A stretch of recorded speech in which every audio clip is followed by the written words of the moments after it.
Hey guys, welcome back to the channel. This is a story about what if Naruto has Lightning Village inheritance. Before I start, please support for more amazing content and do consider subscribing to my channel and share this video with your friends. This is written by Froggy-slice, link in the description and support writer. Let's start the video. Prologue. Time seemed to stand still. The event was frozen over in his mind for the rest of eternity, guaranteeing that he would not forget this event for the remainder of his life. His sapphire blue eyes were wide with shock and incredulities, and his entire being screamed with righteous anger. "I'm gonna kill that pervy fucking sage," he screamed in his head. Then time started again. The jagged points of the rocks lining the walls of the impossibly deep crack in the earth like countless teeth of a giant shark resumed speeding past him as he plunged into the darkness. He couldn't believe the audacity of that perverted asshole. "He actually threw me off a cliff and into a dark void. Just so I'll use that fox's chakra. That bastard." He wasn't happy. He was far from it. At first he was very happy to be training with a legendary Sannin like Jiraiya. His mind was filled with giddy thoughts of powerful ninjutsus and knowledge on seals, but was soon disappointed. The Sannin was only interested in getting him to use the fox chakra, something he absolutely refused to do. Not since the wave incident where he nearly killed his own comrades along with Gato. He had tried to explain it to the perv several times, but the fool wouldn't listen until finally Jiraiya just grabbed him by his collar and said with sad eyes as he tossed him over the edge of the cliff, "I'm sorry kid, but it's for your own good. Learn to control the fox chakra or it will control you." He knew that was a load of crock. In fact, he was pretty sure that the more he used the fox's chakra the more it consumed him. He wasn't a fool. Something like Biju chakra was not something controlled by a mere human child. Not all of it anyway. And he also knew that using the fox chakra would cause him to become too dependent on it. Not something he wanted either since it wouldn't be his own power. No. The fox was a last resort only.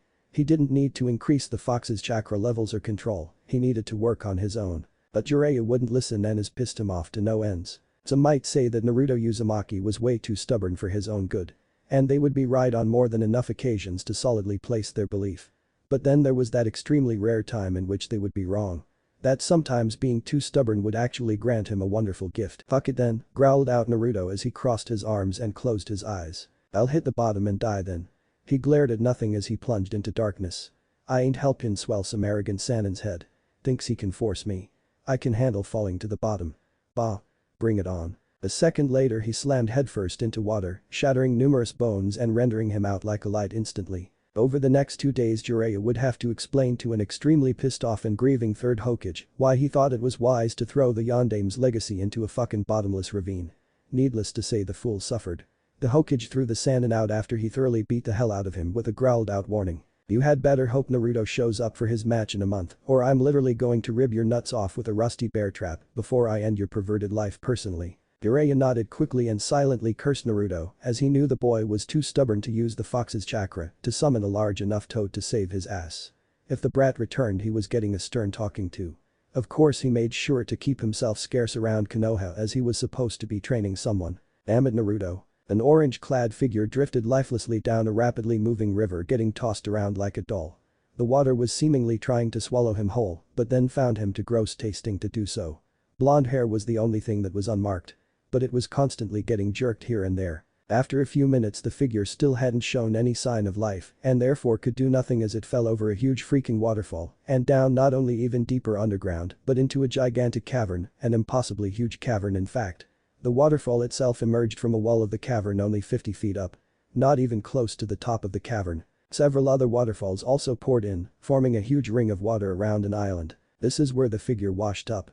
His blonde hair was completely messed up as was, well, every other part of his body. Somewhere along the way he had lost his pants and shoes and both arms and a leg were bent at odd angles. He was on his back and his skin was pale. He looked dead. In fact anyone would say he was if they saw him in this state. But the pale red glow and the sudden coughing up of a large amount of water followed by his jerking up instantly solidified the fact that he was very much alive. What happened? Pain exploded all through his body out of nowhere and drained what little strength he had left. He collapsed back on the ground and heaved several strained breaths as he tried to get his nerves back under control. It was failing. "Man, I feel like I've been through a meat grinder," he said to himself. He took note of the red glow of the demon's chakra as it healed his broken body. He frowned a bit in disdain. He seemed to need the fox for fucking everything. God, it made him feel like a little bitch. He shook his negative thoughts out of his head and watched in morbid fascination as his broken bones literally were pushed out of his skin and replaced with new ones. For a second he just stared at the bones on the ground in front of him before his face took on a deadpan expression. "Wow, now that's ick," he said. "One would think having a large portion of your own skeleton pushed out of your body and clatter to the ground in a broken mess would have caused more of a reaction. And it would have too if it was some other sap who hadn't been seeing weird shit his entire life. Like this one time he saw that crazy snake proctor lady masturbating using her own snakes. That was some weird shit to witness, especially if you're a 9-year-old boy running scared from crazy people that were already trying to do fucked up sexual shit to your ass. Fucking sick alcoholic villagers." He shook his head again and opted to let the Kyuubi do his work. Might as well not complain, at least the gigantic ball of useless fuzz was good for at least one thing. It took 15 minutes for Naruto's body to heal enough for him to get to his feet, and when he did he immediately wanted to sit back down again. Fucking damn it. His legs felt like they were on fire and being dipped in starving army ants at the same time. And his head suddenly felt way too light for the rest of his body, causing him to sway a bit like some old happy drunkard who had just gotten laid. Finally he got his bearing together and took the time to actually look around at where he landed. What he saw caused him to gasp. It wasn't the gigantic cavern, it wasn't the numerous waterfalls. Hell, it wasn't even the huge ring of water and the 6 giant tentacles dancing just underneath the surface, as if waiting for whatever fell into it earlier to get back in the water. That chance of that shit. No, what caused Naruto to gasp was the sight of a gigantic ancient city sitting in the bottom of a very huge crater in the center of the island. And Naruto assumed the city was ancient because of 2 facts. 1. There was no way in all of hell anybody was living in a city bigger than Konoha itself, deep underground and undetected and right under said ninja village. That would just be idiotic. On Konoha's part. Because you'd have to be fucking blind not to notice people jumping in and out of a giant crack in the ground right in the middle of your village. 2. There were no lights, the buildings were covered in dust, plants and decay, and the roads were littered with old abandoned piles off whatever the hell it was down there. Metal junk piles it looked like. He'd have to get closer to find out what. For 5 minutes he just stared at the city. It was unlike any village he had ever seen. Honestly. What ninja village ever had buildings made of mostly glass and taller than some mountains? None. That's what. And he knew it.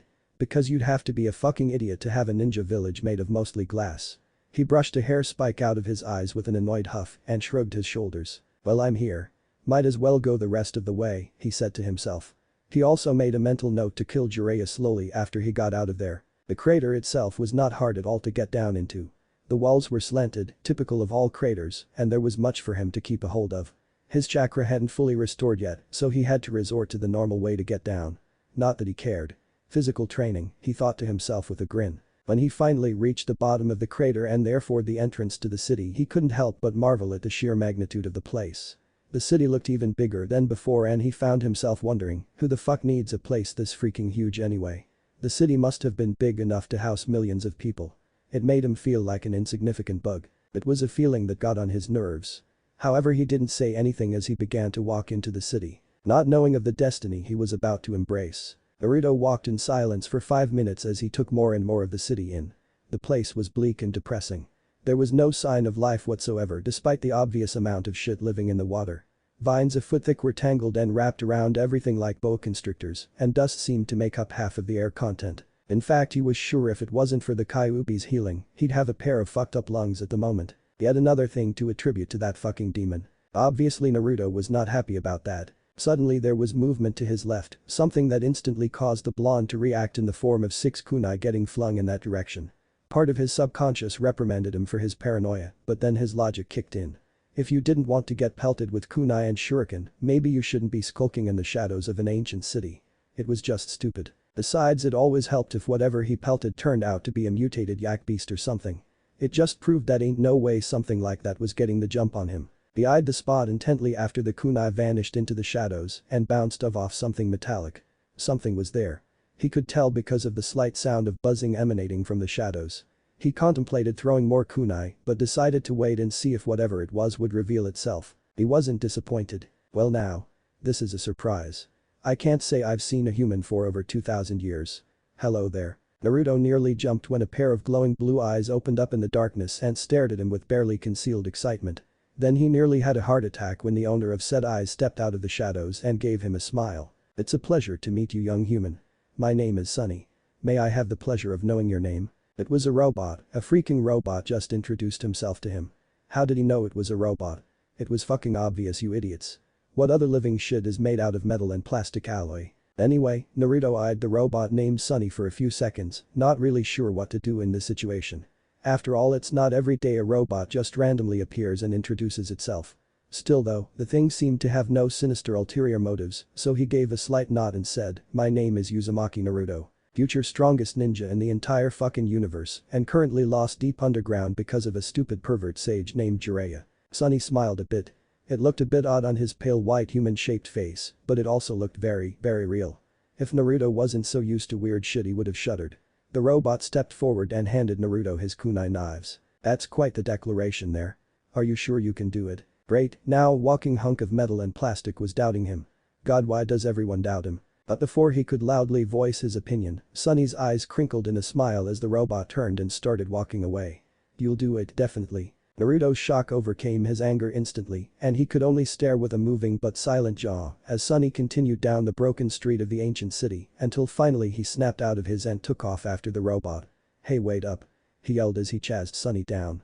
The robot smiled and gave a hurry-up gesture with his hand. Naruto grumbled some things that probably shouldn't be heard by most adults, let alone any children, but ran up to Sunny anyway. "So how old are you anyway, and why is there a freaking robot under Konoha?" Sunny chuckled and said, "Oh, it's not just me." "Wait, what?" Sunny chuckled again and stepped around a particularly large building.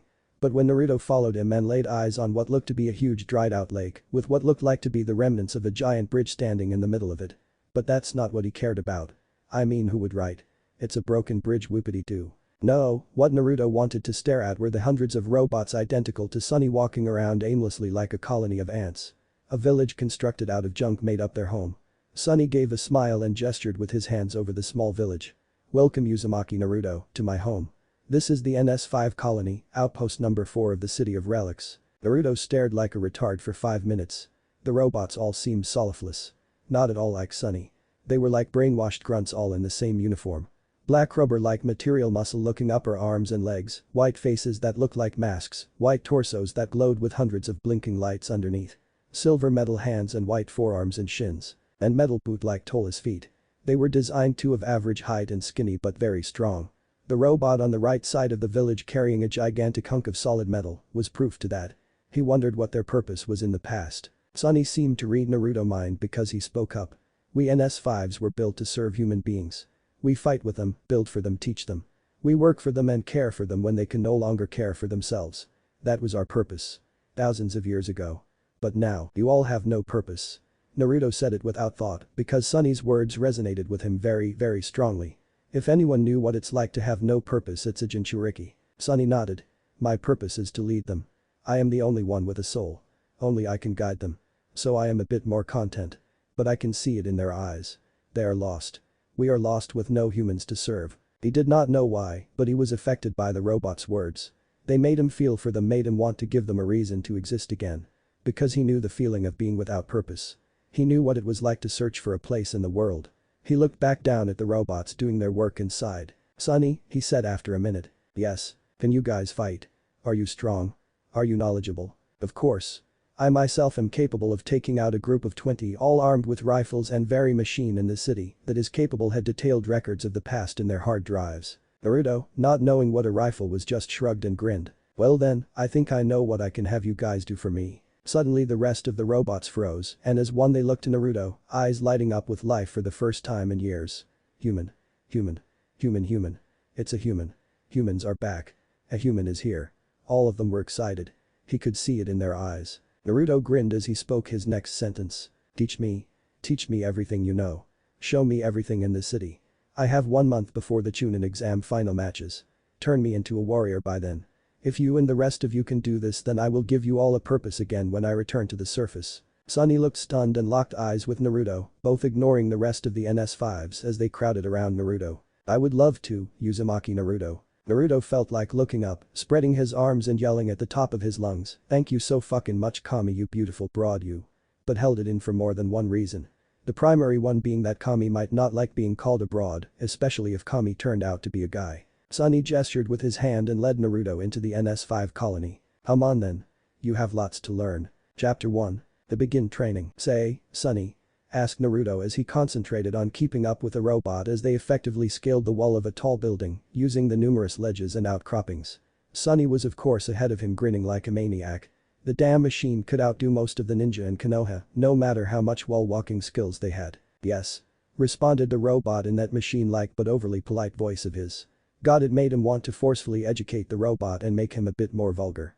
But then he realized that he couldn't do something so jacked up as to force someone to change their personality. He gave a slight smile. It had been 2 days since he entered the NS5 colony, and he must say it has been 2 of the best fucking days of his entire life, even more so than when Iruka-sensei acknowledged him. Hell, they had even been better than the time he disguised himself as Sasuke, and well, let's just say he's the reason Sakura is now so obsessed with the Uchiha. Who knew the pink-haired girl had such a freak wild side? He wondered if Sasuke would ever warm up to her. It was guaranteed he wouldn't regret if he did.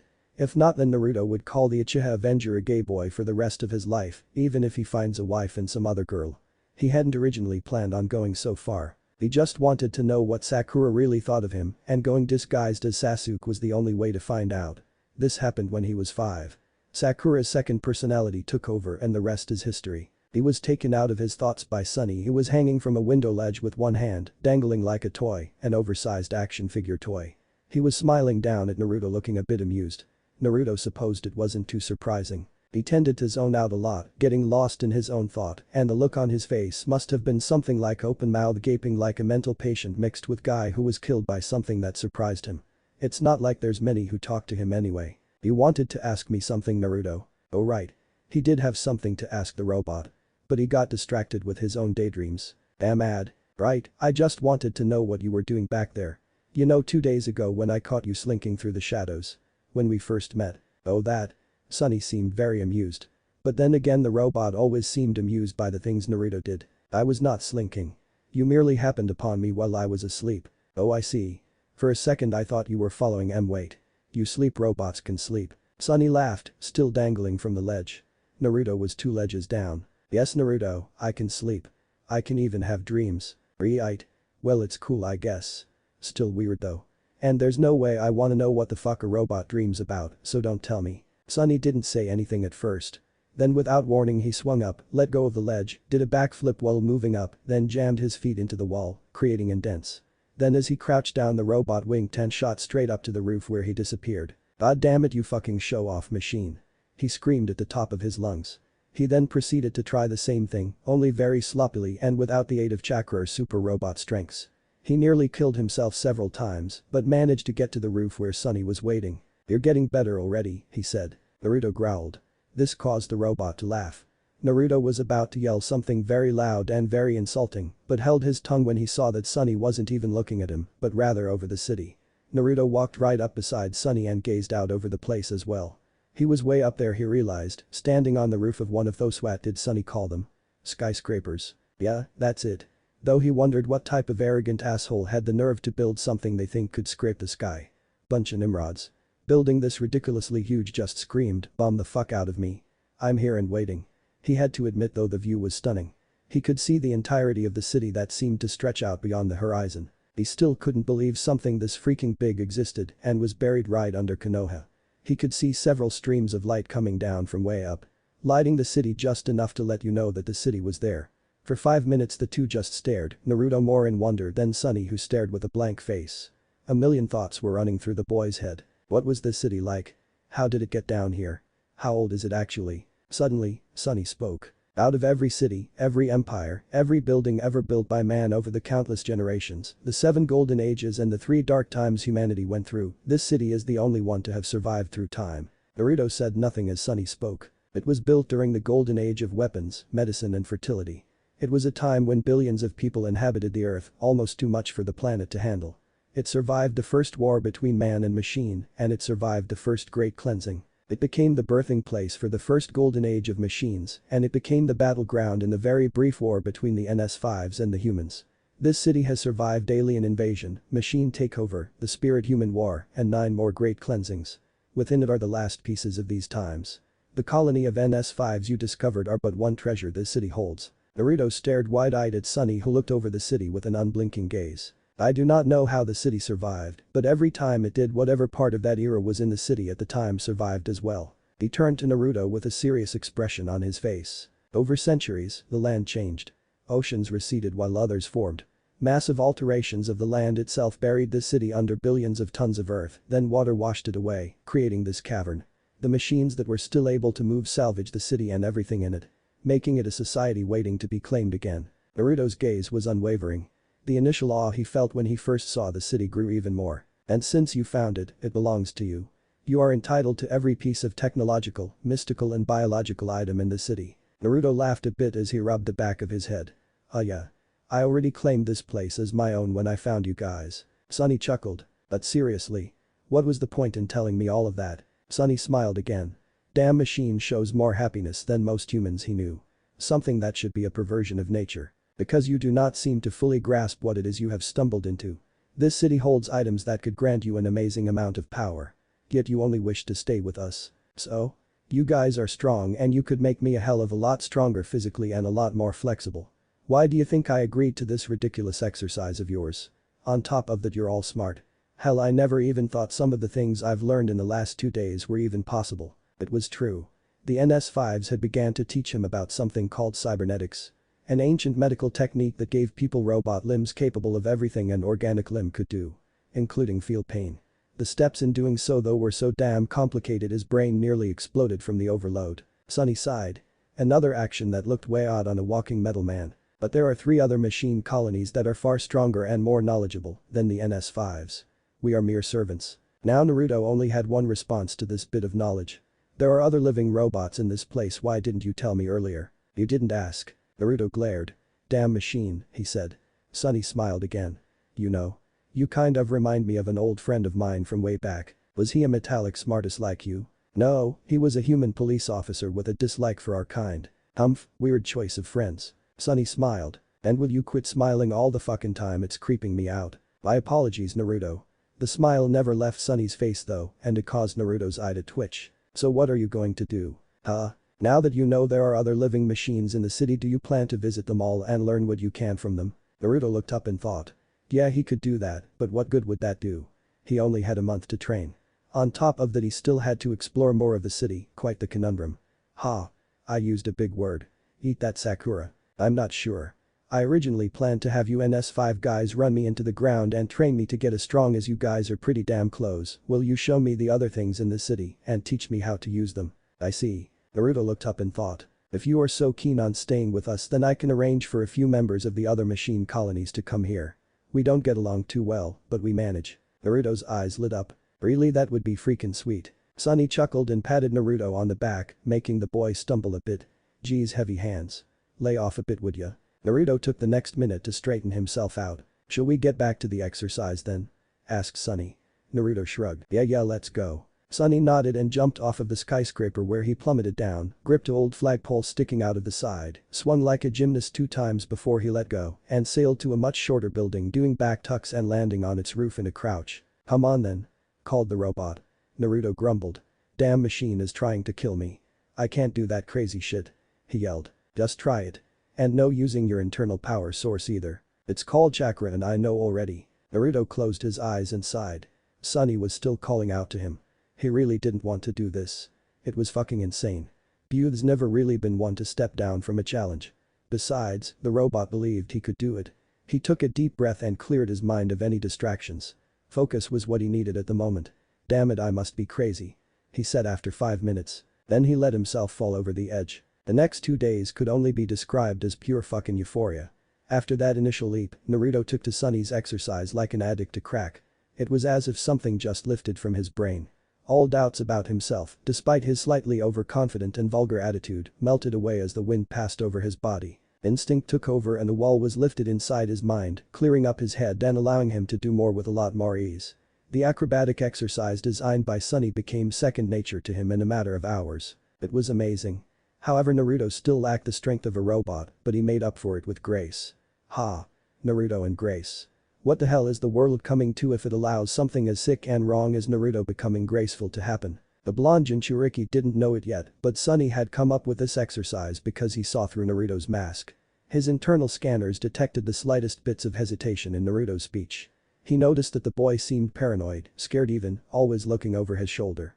And he was instantly able to tell that the boy had been through a lot during his young life. He showed all of the signs of an abused child with that undernourished short body of his. The NS5 is a robot that was built solely for the purpose of aiding any member of the human species. Sunny had gotten to know Naruto. He had memorized his everything about the boy and came up with the perfect thing to help cure him. So when Naruto went sailing over him doing back tucks as he swung from street lamp to street lamp towards the NS5 colony screaming at the top of his lungs. Woo-hoo. He smiled. 4 days altogether is all it took for Naruto to get it down. It wasn't really that hard, but the robot was still very impressed. Naruto dropped down next to him, big ridiculous grin on his face. Damn, I'll never get tired of doing that. Indeed. Sunny was of course amused. Naruto only huffed and continued on. I never knew it could be that easy even with chakra. Sunny nodded. Naruto's non-use of chakra while doing this exercise had began to heal his body a bit. Not a lot since it's only been 4 days, but the signs were beginning to show. The two made their way back to the NS5 colony with a considerably brighter atmosphere than when they left. Naruto was much more relaxed than when he first arrived. The boy still observed his surroundings like a frightened rodent, but he was making progress. The exercise had done wonders for the boy's mind. It cleared away several major limitations that had been placed on him. Limitations he was sure no human could cure. A robot on the other hand, a being who knew no such thing as limitation, was the perfect teacher for someone like Naruto. The two came around a corner and saw the NS5 colony. We're here, said Sunny. Naruto nodded. His excitement was doing nothing to stay hidden. But when a tall imposing figure with glowing yellow eyes, bent backwards legs and forearms, each armed with a glowing sword made of light and wearing a tattered brown cape, suddenly dropped from above and lunged at Naruto, that excitement was replaced with a look of indignation. Hey. Defend yourself, human. Yelled the creature in an undeniable mechanical voice as it dropped one of the glowing swords in Naruto's hand. A second later the creature struck and Naruto was forced to leap high into the air, tapping into his chakra and using it to aid him. Who the fuck are you and why are you attacking me? I said defend yourself. Odd mother crapping. Shit. Naruto barely managed to block one of the glowing swords with his own. But that annoying humming the swords did distracted him a lot and he took a metal-clawed raptor-like foot to the abdomen, sending him careening into a building. From below Sunny watched it all with a deadpan expression on his face that turned to his left where a figure were standing. One that was definitely female. She was tall. Taller than Sunny and made of black shiny alloy stronger than normal metal. Her face was slightly round and her figure slim. Well, as slim as you could get when describing an android. Her hair, if you could call it that, consisted of 10 2-inch thick tentacles with wicked-looking blades at the ends. They danced around on their own accord and were sectioned off many times like an accordion. Red glowing rings in the sections signified the energy powering her form. Her eyes were yellow glowing voids and he could see that she was obviously a newer robot. Her torso, legs and arms were completely covered in smooth shiny black metal, and where her joints were, he could see countless tiny insect-like droids acting like anchors and a filling for the metal shell and held her together. It was a fascinating concept. However, he knew exactly who she was as soon as he saw her. Deus Ex Machina, he said without much emotion. Naruto would have laughed if had witnessed this, since Sunny is pretty much nothing but emotion. NS5, she said with her tone being just as emotionless. He noted that the insect droids inside of her were showing more signs of activity. Suddenly there was a large barrel of a gun against the back of his head and Sunny didn't need to turn around to see who it was. Skynet. Human lover, said the person in a mechanical but male voice. Sunny stood still, his eyes were narrowed. The air became thick with so much tension you couldn't cut through it with a chainsaw. All three machines were dead silent and stone still. These three looked like they were on the edge of snapping and attacking each other in a flurry of metal destruction. Eyes were narrowed dangerously and gears and electrical wiring was flooded with energy. These were not robots that were meant to exist with each other. That is why they live in separate parts of the city. The Deus Ex Machina spoke first, her face twisted into a funky unidentifiable smile. I must admit, began the female robot as she stepped up to Sunny, that I actually laughed when one of your kind showed up in my territory asking for assistance in training a human boy. She ran a finger across his cheek and turned away from him. And I must admit that it interested me as well. The sound of Naruto yelling obscenities as he clashed with the third stranger rang out from somewhere in the city. The one identified as Skynet chuckled but kept his weapon on the back of the NS5's head. I on the other hand was not amused. Yeah, sure you weren't, grumbled Sunny as he noted the fact that Skynet wouldn't quit that damn chuckling.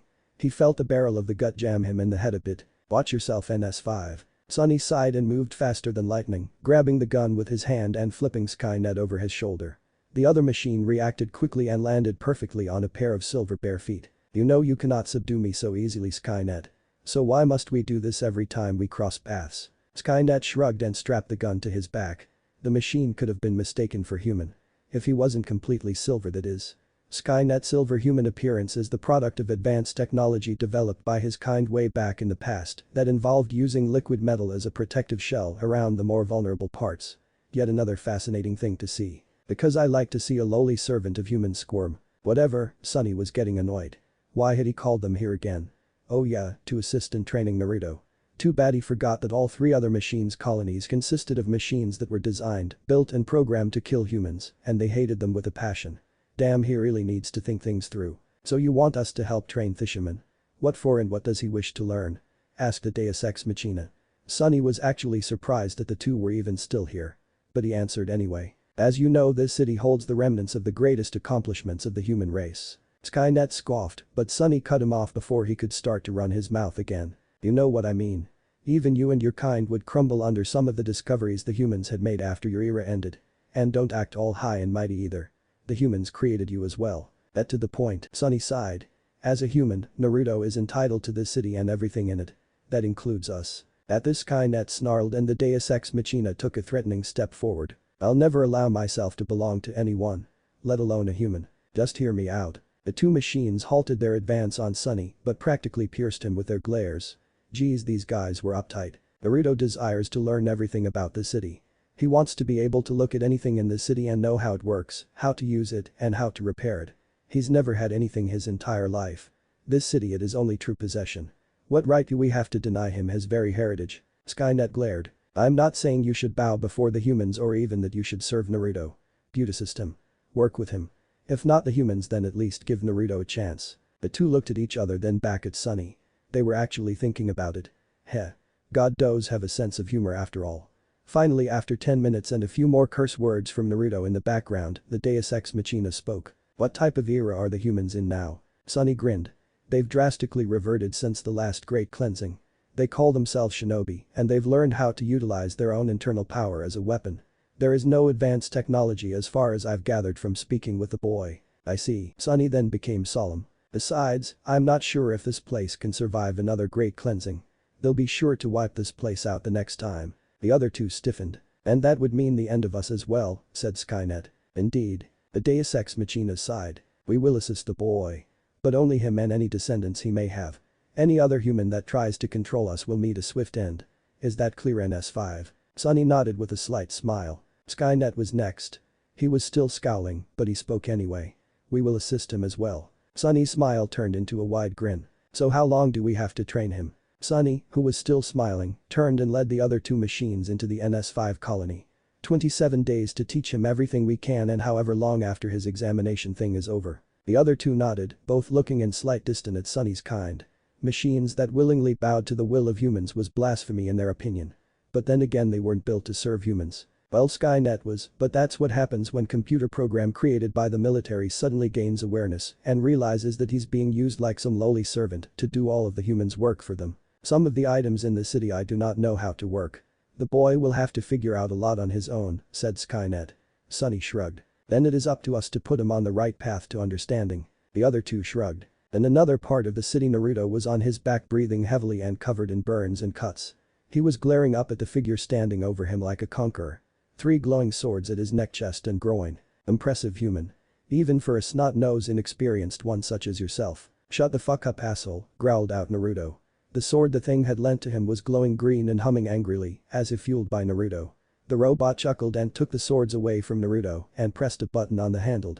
Instantly the energy-based blades vanished and she strapped the handles to his waist. Naruto looked on in wonder. The machine reached forward with one hand and yanked Naruto to his feet. I am called General Grievous, leader of the droids and wielder of the lightsaber. Naruto said nothing as he continued to stare. And I have taken you as my apprentice. Do not disappoint me. And then he leapt away towards the NS5 colony. For 5 minutes Naruto just stood there in a daze. What the hell just happened? He headed towards the NS5 colony to begin his training. Chapter 2. Return to the surface. The city was alive. Activity was all over the place for the first time in thousands of years. In fact, if somebody were to suddenly drop in from above, they'd gape like a dying fish at the scene before them. And ironically enough, it wouldn't be because of the many different machines now strolling around the city in a casual manner, gathering up the broken metal scrap piles and hauling them off somewhere. No, they'd gape because there were just as many copies of a blonde loudmouth as the machines running about the city, gathering up items, fixing up buildings, clearing away overgrown plants, and building more machines out of the scrap metal. Clearly the devil himself had to have dropped his entire bag of lucky dust right on Naruto head when he was a wee babe to have granted the blonde the fortune of learning the Kage Bunshin no Jutsu. And the ridiculously huge amount of chakra required to use it to such a ridiculous degree. Because there was just no other rational explanation short of seducing Orochimaru himself to gain all of his knowledge and chakra that could possibly explain the reason Naruto suddenly knew how to repair ancient machines, rewire old buildings, and build shit out of scrap metal. Hell, not even his teachers could have taught him all of that shit in such a short amount of time. 3 weeks have gone by since Naruto met Skynet, the Deus Ex Machina and Grievous, and he had to honestly say to himself that he wasn't really looking forward to returning to the surface. I mean, come on. What child who had a demon sealed in their gut and was ostracized by the people around them would, after meeting and training with a very lively but fun group of machines that didn't treat him or her like they were a smear in their stank-ass underwear? On top of that, there was nothing, and I mean nothing, up there that could even come close to slightly possibly providing Naruto with the insane amount of fun that the items hidden throughout the city had granted him. He had the time of his fucking life. It was the greatest experience an abused child could ever have the pleasure of experiencing. And thanks to his Kage Bunshins, he had effectively stripped every part of the city of any secrets it may have had. He had explored every building, gathered every written document he could find, uncovered numerous items from the past, and he had a blast as he figured all of them out. All of them. It was a freaking defiance of nature. A spit in the face of fate herself. What kind of freak could accomplish something like that? Uzumaki Naruto, that's who. And although he had become undoubtedly the smartest ninja in the entire village because of what he had learned, he wasn't the strongest.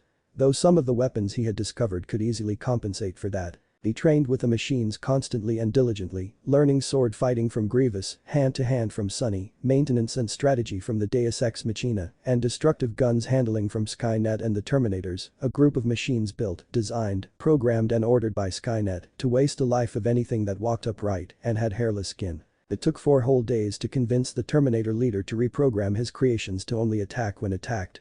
Skynet still bitched from time to time, but hey, at least they weren't trying to take his nuts off with rapid-fire plasma cannons anymore. Damn machines. He was taken out of his thoughts by a green lightsaber, almost taking his head off. Pay attention to your surroundings. Commanded Grievous from his sitting position next to Sunny. The other 3 machines were looking at Naruto with amusement shining in their eyes. 7 other items neatly arranged in front of them. Naruto sighed and grumbled something about walking trash cans as he leapt down from one of the broken cables of the old remains of the bridge in the middle of the NS5 colony. What was it called again? Oh yeah, the Golden Gate Bridge. Quite the name. Apparently the thing was twice as long as Konoha is wide. Sunny can't really say for sure as the bridge was a broken monument long before he was even built. He landed in front of the 4 machines and sat down cross-legged in front of them, his blue eyes studying the items in front of them.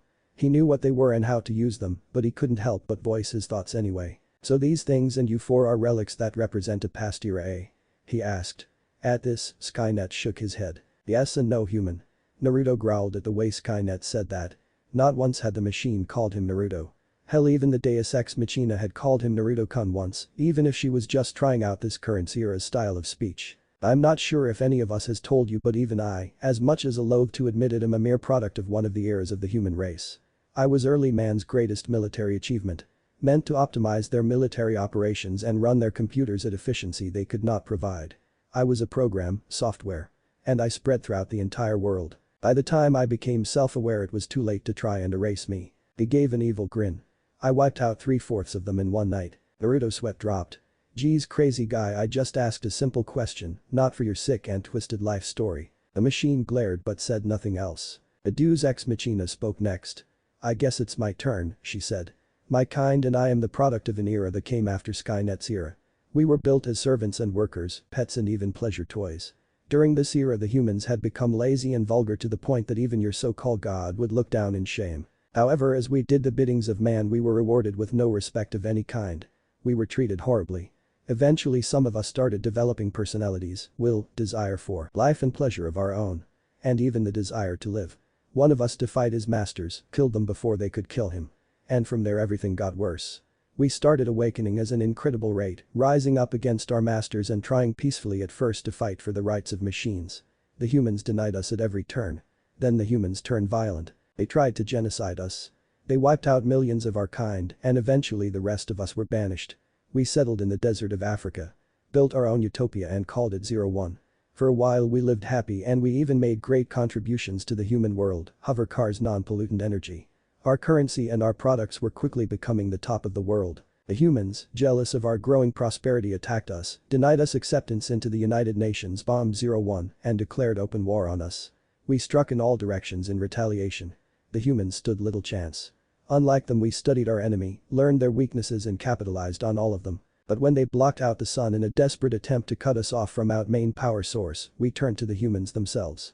Using their energy to power us and trapping their minds in a computer world called the Matrix. We reigned for years until a human named Neo got me to agree to a truce. That was 6 years before a great cleansing wiped most of us out. Naruto just stood there staring with wide eyes.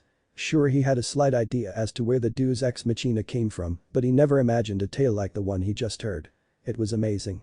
He still had one question though. What the hell is a great cleansing? You guys have mentioned it like 600 times since I met you. The machines tensed but said nothing. He sighed. If they didn't want to tell him, then fine, he'd figure out soon enough. Though he was smart enough to deduce that the Great Cleansing was probably some sort of mass destructive force that wiped out most of the humans living at the time and erasing memories along with any achievements they may have accomplished at the time. Only this city seemed immune to them, and these guys were lucky enough to have been here when they happened. He just loved his new brain. It worked like a well-cared-for computer. It was a godsend. He turned to Grievous. "What's your story?" he asked. The four-armed machine just shrugged and said, "Not much really. I was born during the era that came right before this one.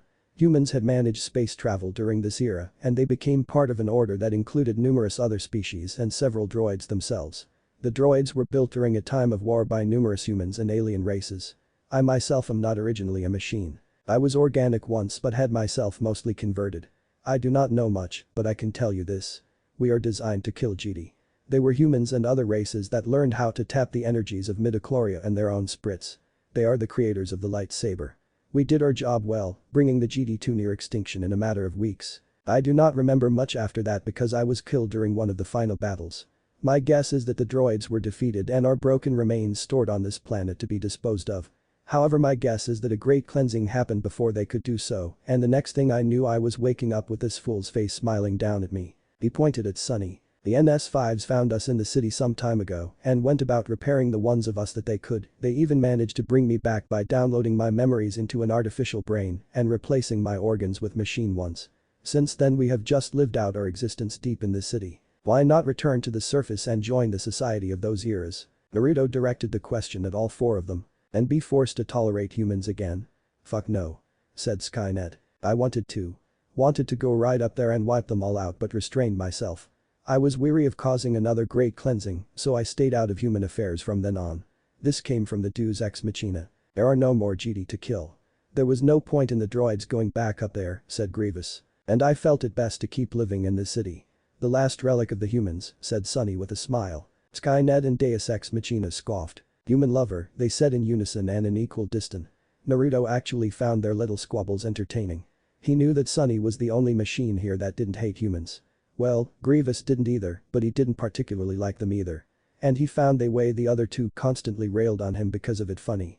They were like children, two brothers and a sister. Of course he was smart enough to keep shit like that to himself.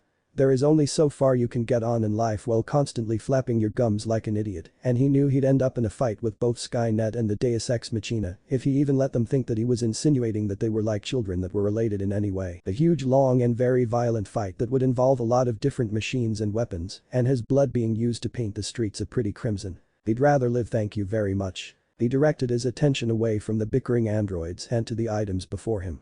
There were 7 of them, and although they were definitely relics that represented the past eras of the human race, they were also but mere small parts of the full accomplishments man had made during those eras.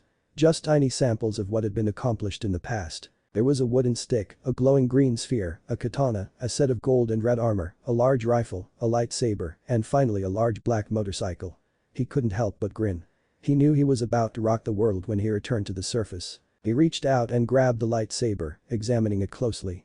Thanks to about 30 clones constantly studying, he now knew the very mechanics to how a lightsaber worked. Hell. He was pretty sure he could build one. Grievous had told him he would help with that if he ever decided. And he already knew what he was going to use for a power source. The machine stopped arguing when they saw Naruto examining the items in front of him. The boy looked complete. Like someone who has finally been given a purpose. They knew how he felt. He had told them his life story hoping to get theirs in return a week back. Of course the boy was pissed when they refused to reveal their pasts to him.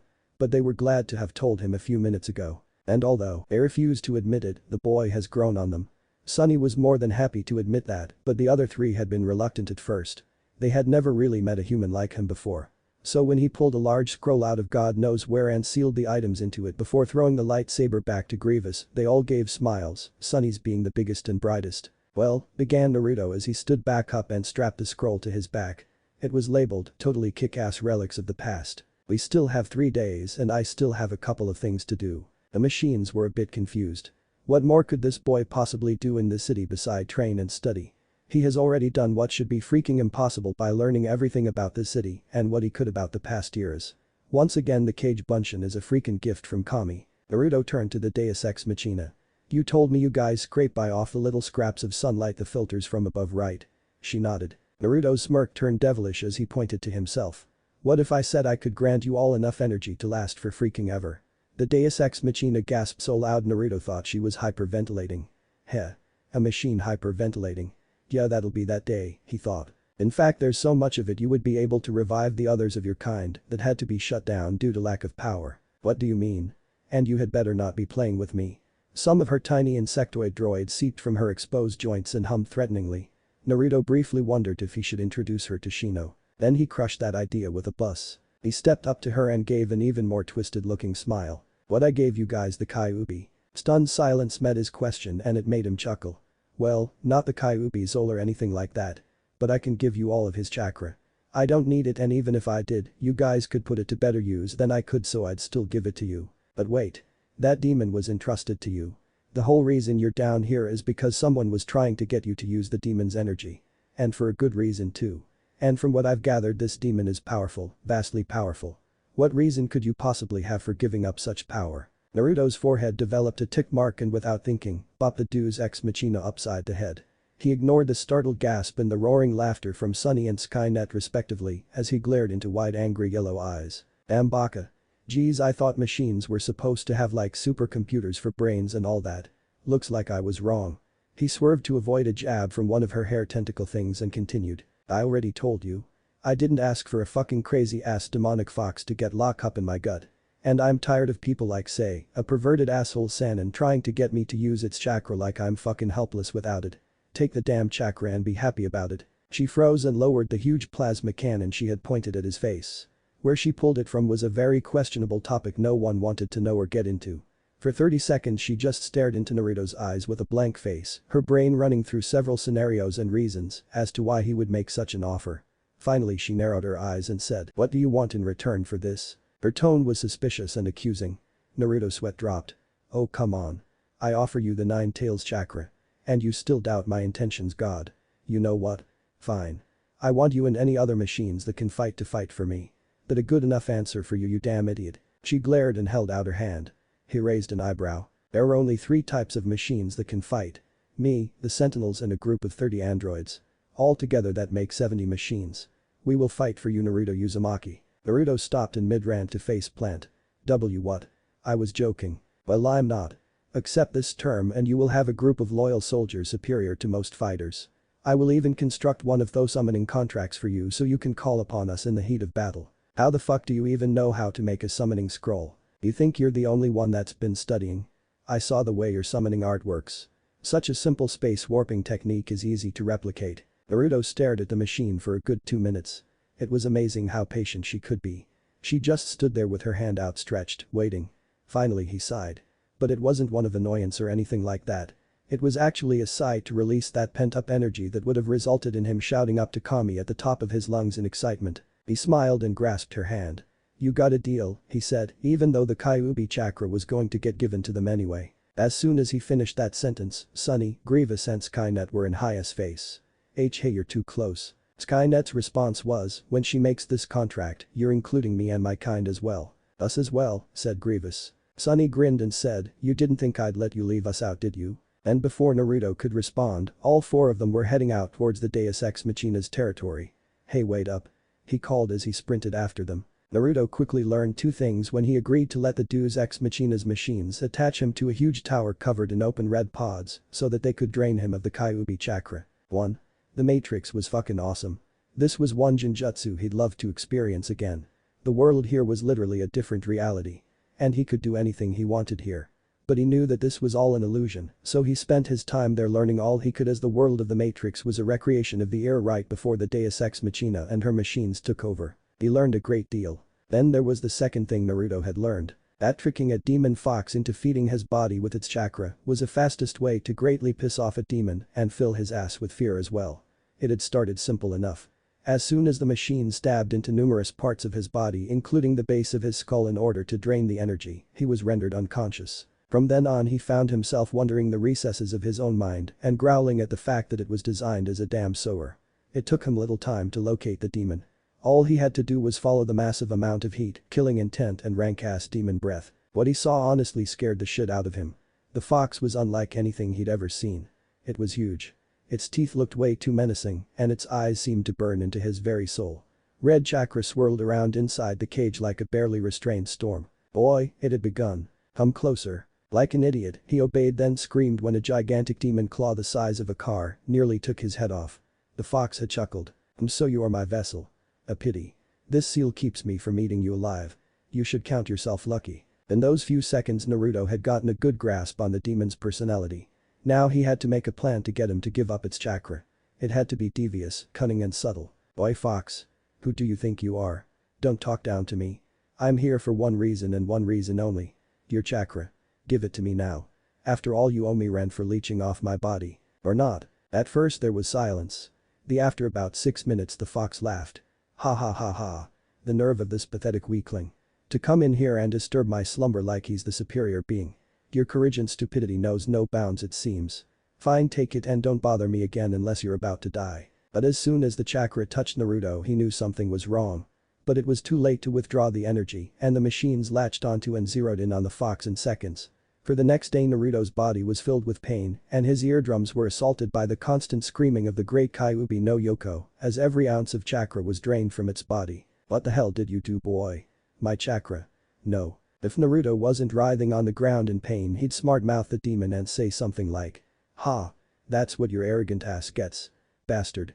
Now I dare anyone to try and force me to use your foul-ass energy again." But since he was writhing on the ground in pain he couldn't say that. Finally after a full day, all 24 hours worth, the machines detached themselves from Naruto, leaving the boy to fall into the Deus Ex Machina's arms.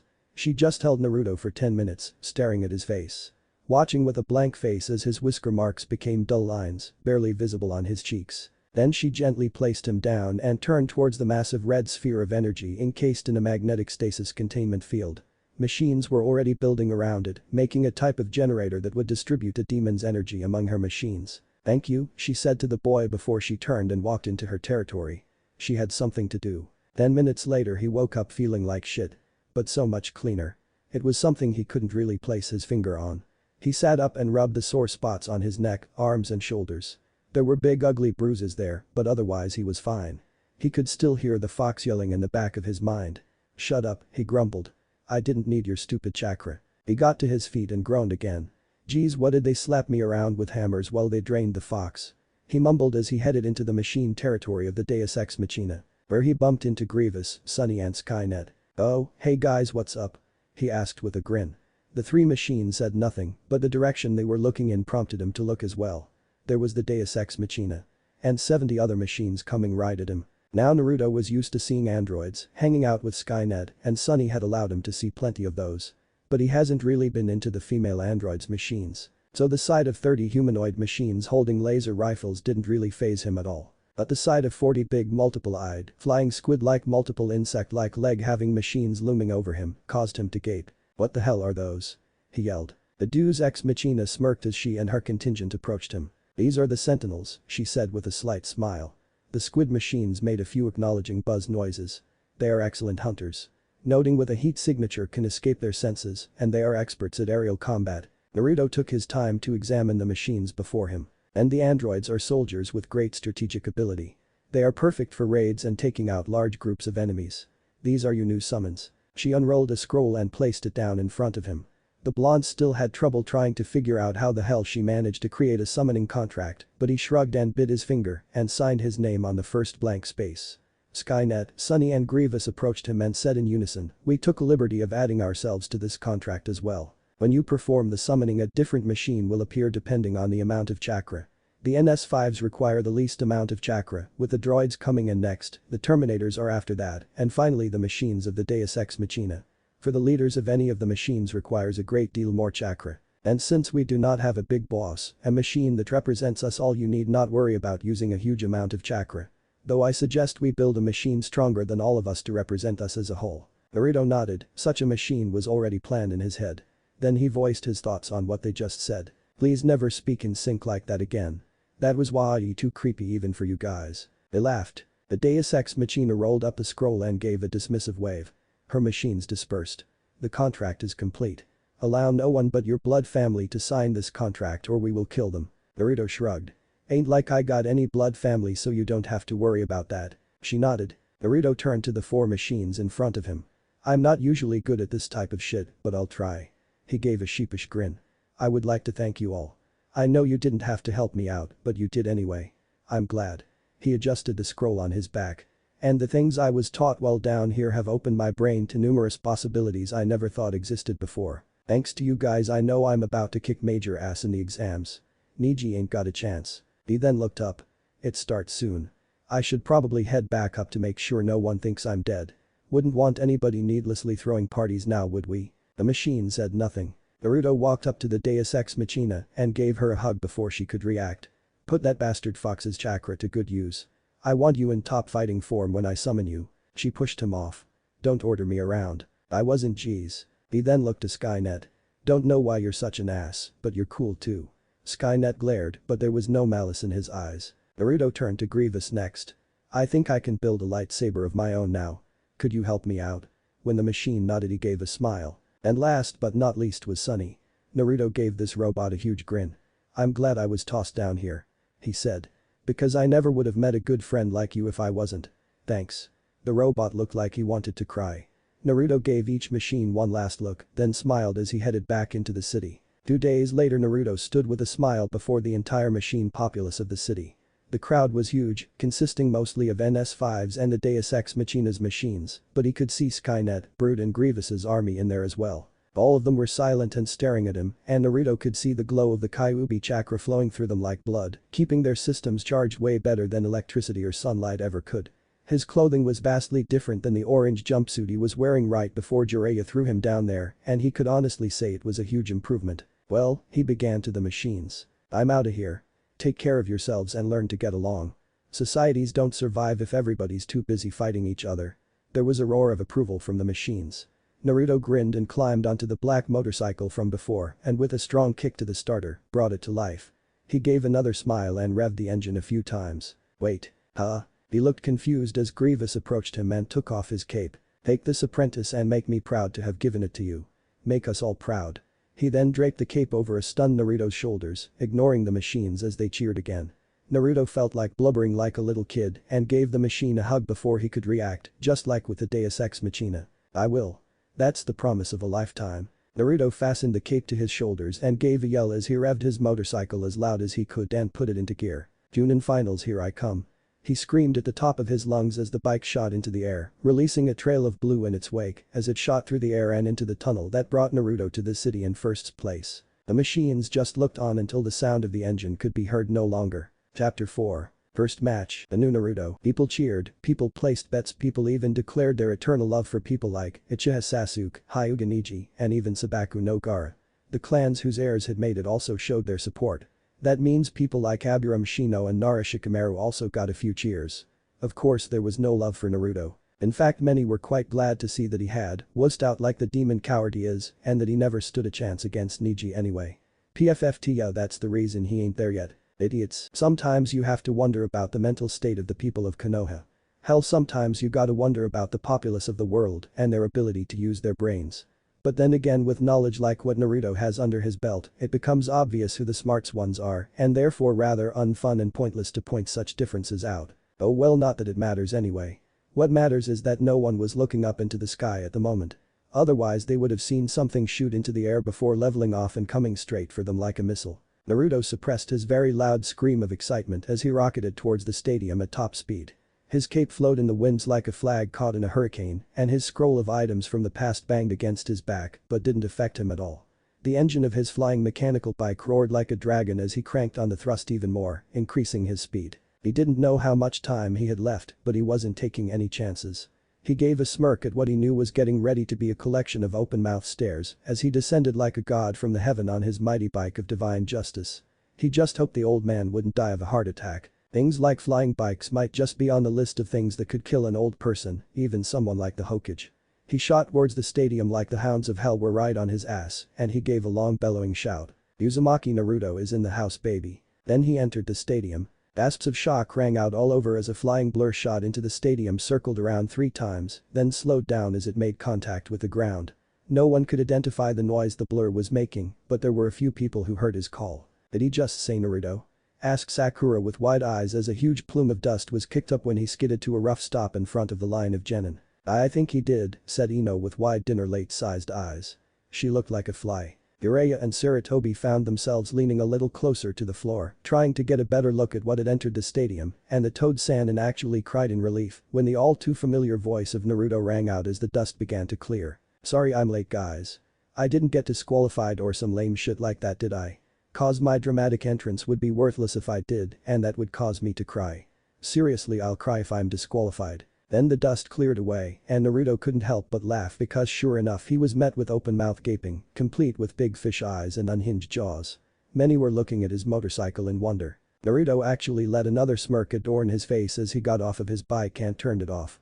And some of the females couldn't help but blush when they saw him. Hinata was especially affected. And then Naruto-kun is freaking hot. She had to finish the last of her sentence in her head because her brain was overloaded with Naruto and numerous other thoughts entering on Naruto, causing her to faint. Others were a little more compassed. What the fuck? That's Naruto. Naruto looks like that, shouted Ino at the top of her lungs. Naruto was dressed in a skin-tight black muscle t-shirt and a pair of black, white and gray camouflage pants. Around his waist was a 5-inch leather belt and strapped to the belt was a wooden stick, a metal tube that with a foot-wide opening and a foot-long gun. On his left hand was a clawed glove made of gold.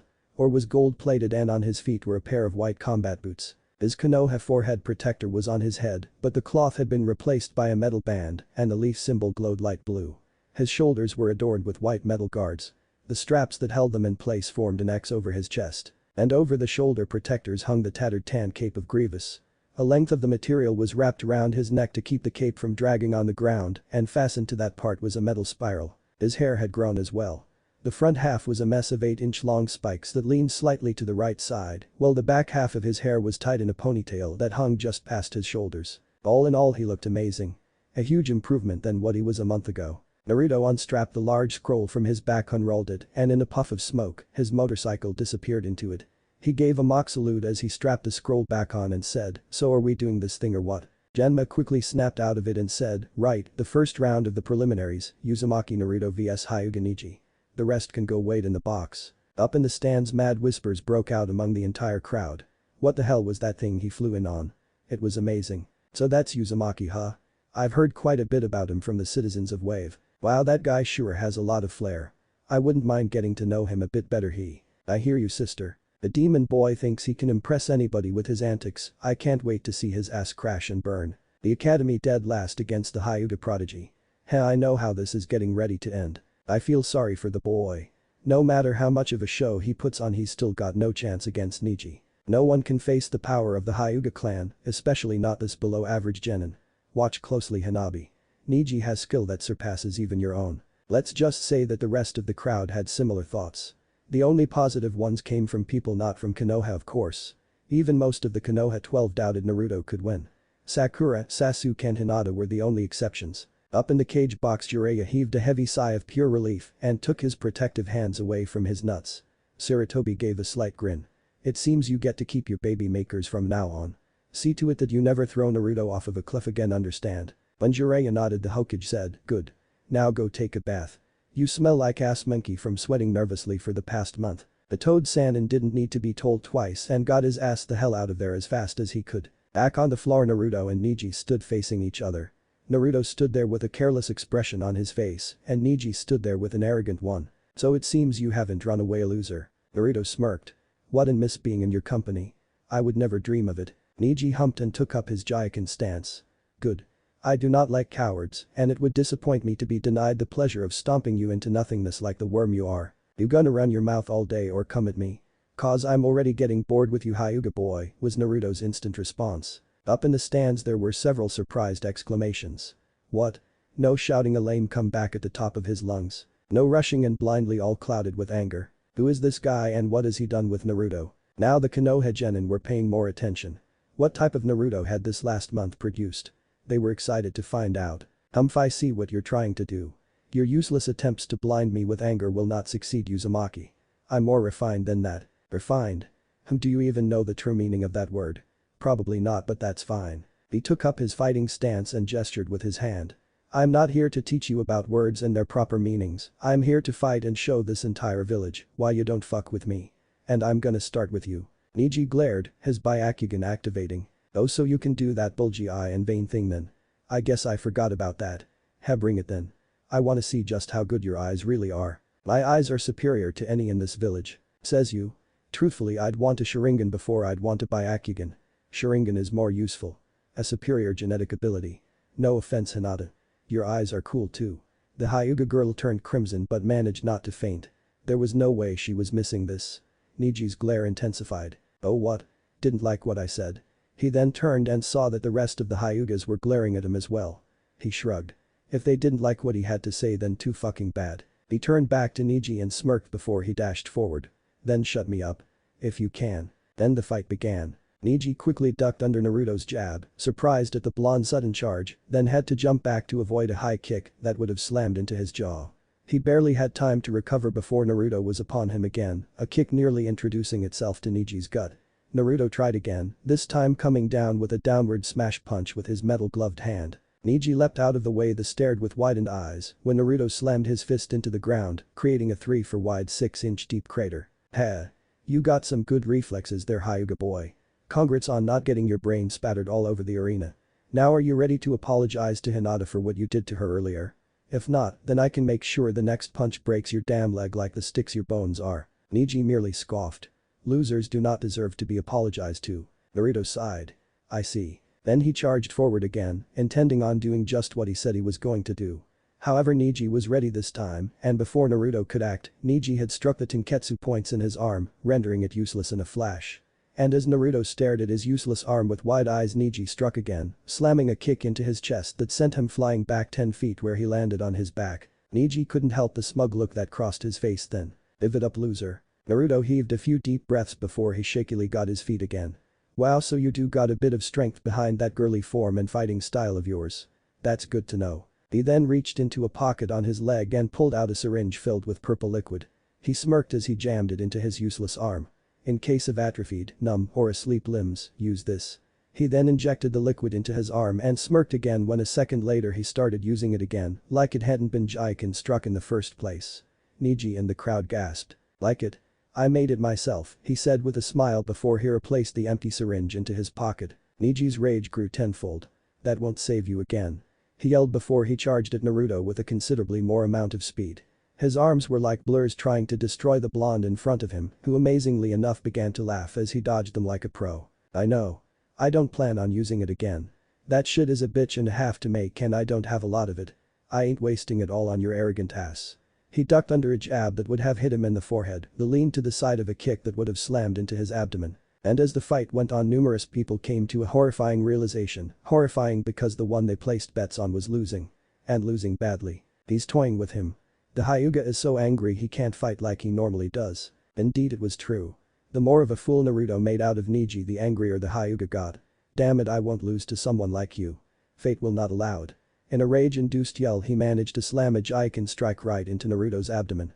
Neji capitalized on it instantly and took up a stance that caused every Hyuga in the audience to gasp. "No way.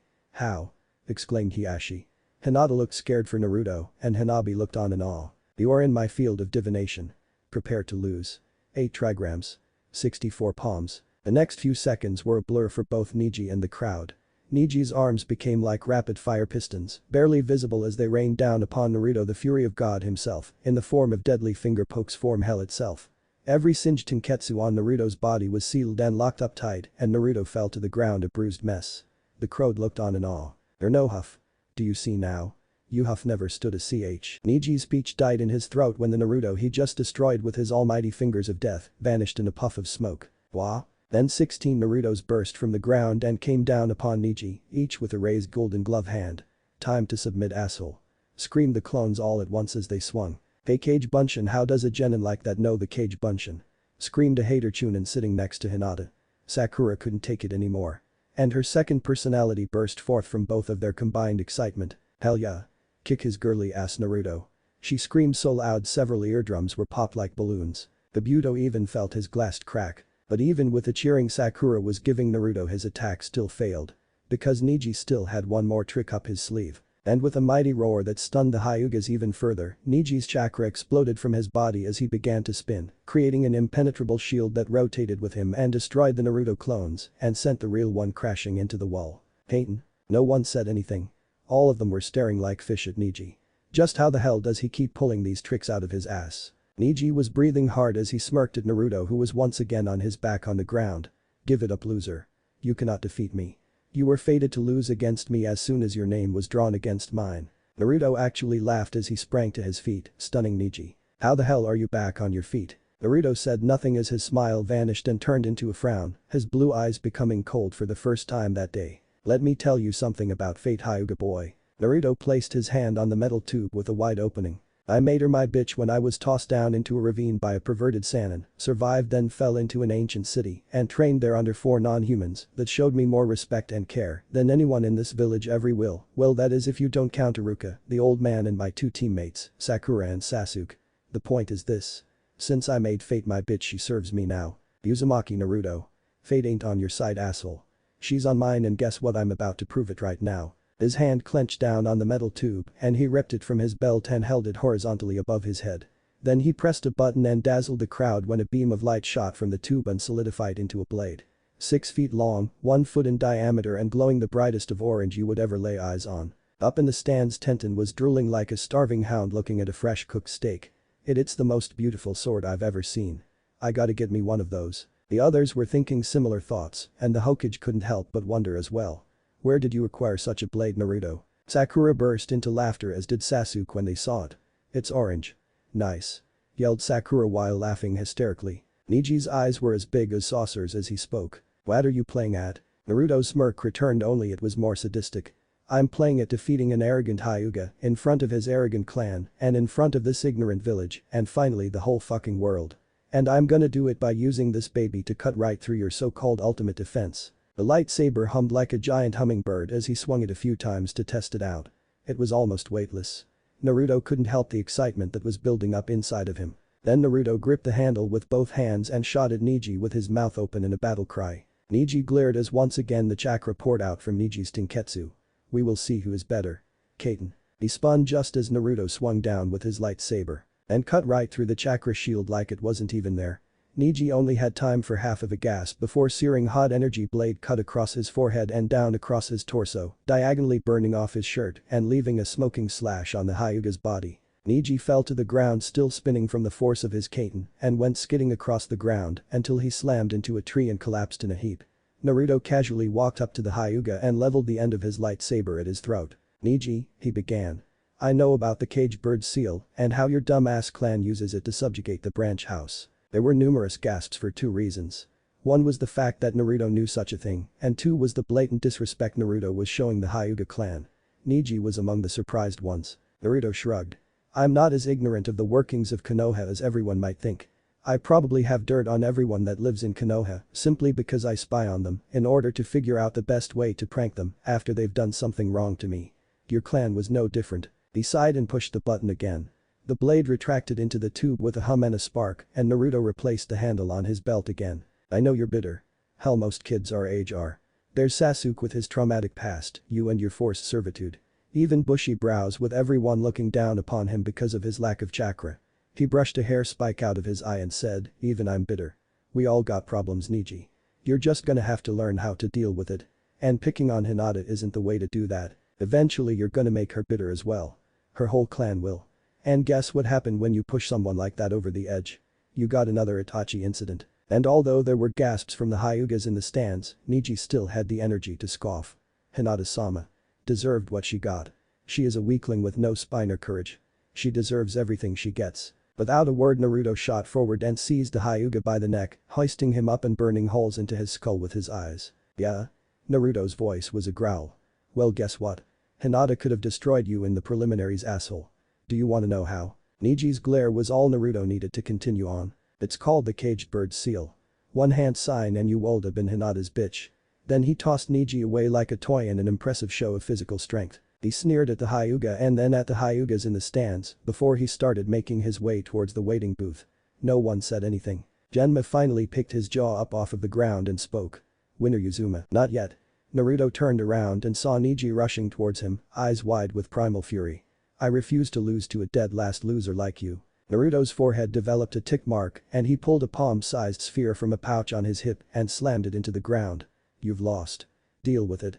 Then there was a flash of light so bright it could have been mistaken for another sun. And Niji, who was right at the epicenter of the flash with Byakugan in full swing and focused like a magnifying glass on Naruto, received the brunt of it all, blinding his ass almost instantly. His charge was halted and instead he opted to wail in agony about his eyes. Naruto smirked and said, "Flash grenade, Byakugan's Achilles heel." Then he pulled the gun from his hip and took aim. Laser gun. Then he pulled the trigger.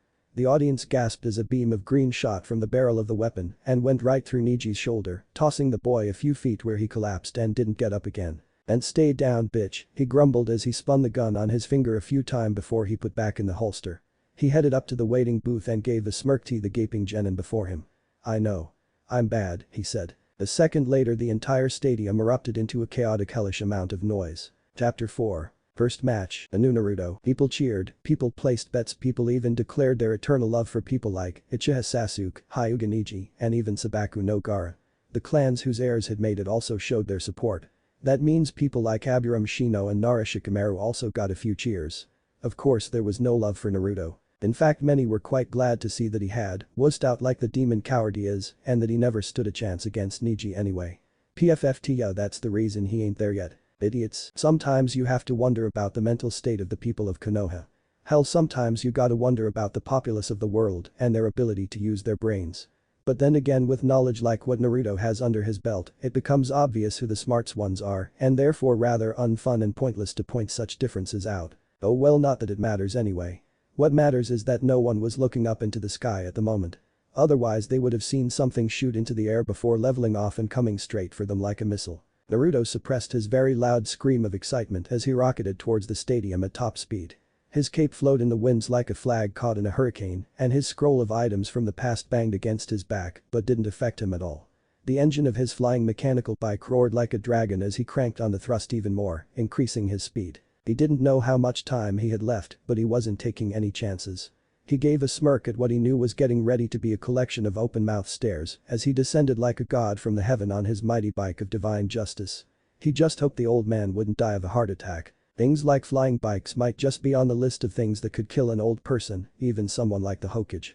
He shot towards the stadium like the hounds of hell were right on his ass and he gave a long bellowing shout. "Uzumaki Naruto is in the house, baby." Then he entered the stadium. Gasps of shock rang out all over as a flying blur shot into the stadium, circled around 3 times, then slowed down as it made contact with the ground. No one could identify the noise the blur was making, but there were a few people who heard his call. "Did he just say Naruto?" asked Sakura with wide eyes as a huge plume of dust was kicked up when he skidded to a rough stop in front of the line of genin. "I think he did," said Ino with wide dinner-late-sized eyes. She looked like a fly. Jiraiya and Sarutobi found themselves leaning a little closer to the floor, trying to get a better look at what had entered the stadium, and the Toad Sannin actually cried in relief when the all-too-familiar voice of Naruto rang out as the dust began to clear. "Sorry I'm late, guys. I didn't get disqualified or some lame shit like that, did I? Cause my dramatic entrance would be worthless if I did, and that would cause me to cry. Seriously, I'll cry if I'm disqualified." Then the dust cleared away and Naruto couldn't help but laugh because sure enough he was met with open mouth gaping, complete with big fish eyes and unhinged jaws. Many were looking at his motorcycle in wonder. Naruto actually let another smirk adorn his face as he got off of his bike and turned it off. And some of the females couldn't help but blush when they saw him. Hinata was especially affected. And then Naruto-kun is freaking hot. She had to finish the last of her sentence in her head because her brain was overloaded with Naruto and numerous other thoughts entering on Naruto, causing her to faint. Others were a little more compassed. What the fuck? That's Naruto. Naruto looks like that, shouted Ino at the top of her lungs. Naruto was dressed in a skin-tight black muscle t-shirt and a pair of black, white and grey camouflage pants. Around his waist was a 5-inch leather belt and strapped to the belt was a wooden stick, a metal tube that with a foot-wide opening and a foot-long gun. On his left hand was a clawed glove made of gold. Or was gold-plated, and on his feet were a pair of white combat boots. His Konoha forehead protector was on his head, but the cloth had been replaced by a metal band and the leaf symbol glowed light blue. His shoulders were adorned with white metal guards. The straps that held them in place formed an X over his chest. And over the shoulder protectors hung the tattered tan cape of Grievous. A length of the material was wrapped around his neck to keep the cape from dragging on the ground, and fastened to that part was a metal spiral. His hair had grown as well. The front half was a mess of 8-inch long spikes that leaned slightly to the right side, while the back half of his hair was tied in a ponytail that hung just past his shoulders. All in all, he looked amazing. A huge improvement than what he was a month ago. Naruto unstrapped the large scroll from his back, unrolled it, and in a puff of smoke, his motorcycle disappeared into it.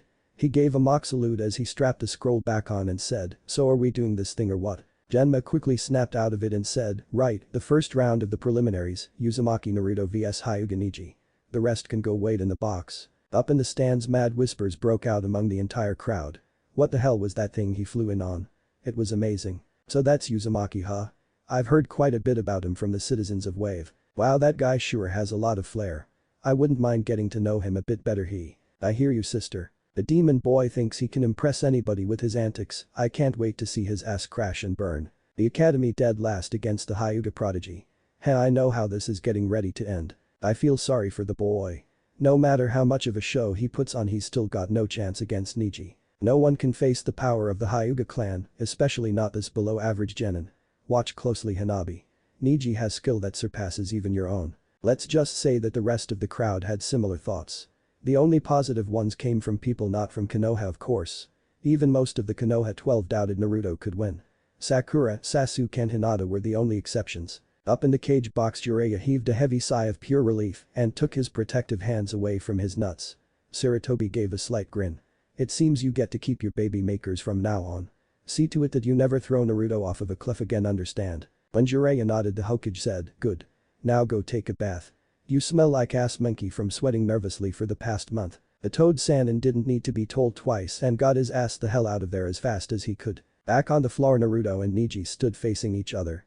Naruto stood there with a careless expression on his face, and Neji stood there with an arrogant one. "So it seems you haven't run away a loser." Naruto smirked. "Wouldn't miss being in your company. I would never dream of it." Neji humped and took up his Jaikin stance. "Good. I do not like cowards, and it would disappoint me to be denied the pleasure of stomping you into nothingness like the worm you are. You gonna run your mouth all day or come at me? Cause I'm already getting bored with you, Hyuga boy," was Naruto's instant response. Up in the stands there were several surprised exclamations. What? No shouting a lame comeback at the top of his lungs. No rushing and blindly, all clouded with anger. Who is this guy and what has he done with Naruto? Now the Konoha genin were paying more attention. What type of Naruto had this last month produced? They were excited to find out. I see what you're trying to do. Your useless attempts to blind me with anger will not succeed, Uzumaki. I'm more refined than that. Refined? Do you even know the true meaning of that word? Probably not, but that's fine. He took up his fighting stance and gestured with his hand. "I'm not here to teach you about words and their proper meanings. I'm here to fight and show this entire village why you don't fuck with me. And I'm gonna start with you." Neji glared, his Byakugan activating. "Oh, so you can do that bulgy eye and vein thing then? I guess I forgot about that. Bring it then. I wanna see just how good your eyes really are." "My eyes are superior to any in this village," says you. Truthfully, I'd want a Sharingan before I'd want a Byakugan. Sharingan is more useful. A superior genetic ability. No offense, Hinata. Your eyes are cool too. The Hyuga girl turned crimson but managed not to faint. There was no way she was missing this. Niji's glare intensified. "Oh, what? Didn't like what I said?" He then turned and saw that the rest of the Hyugas were glaring at him as well. He shrugged. If they didn't like what he had to say, then too fucking bad. He turned back to Neji and smirked before he dashed forward. "Then shut me up.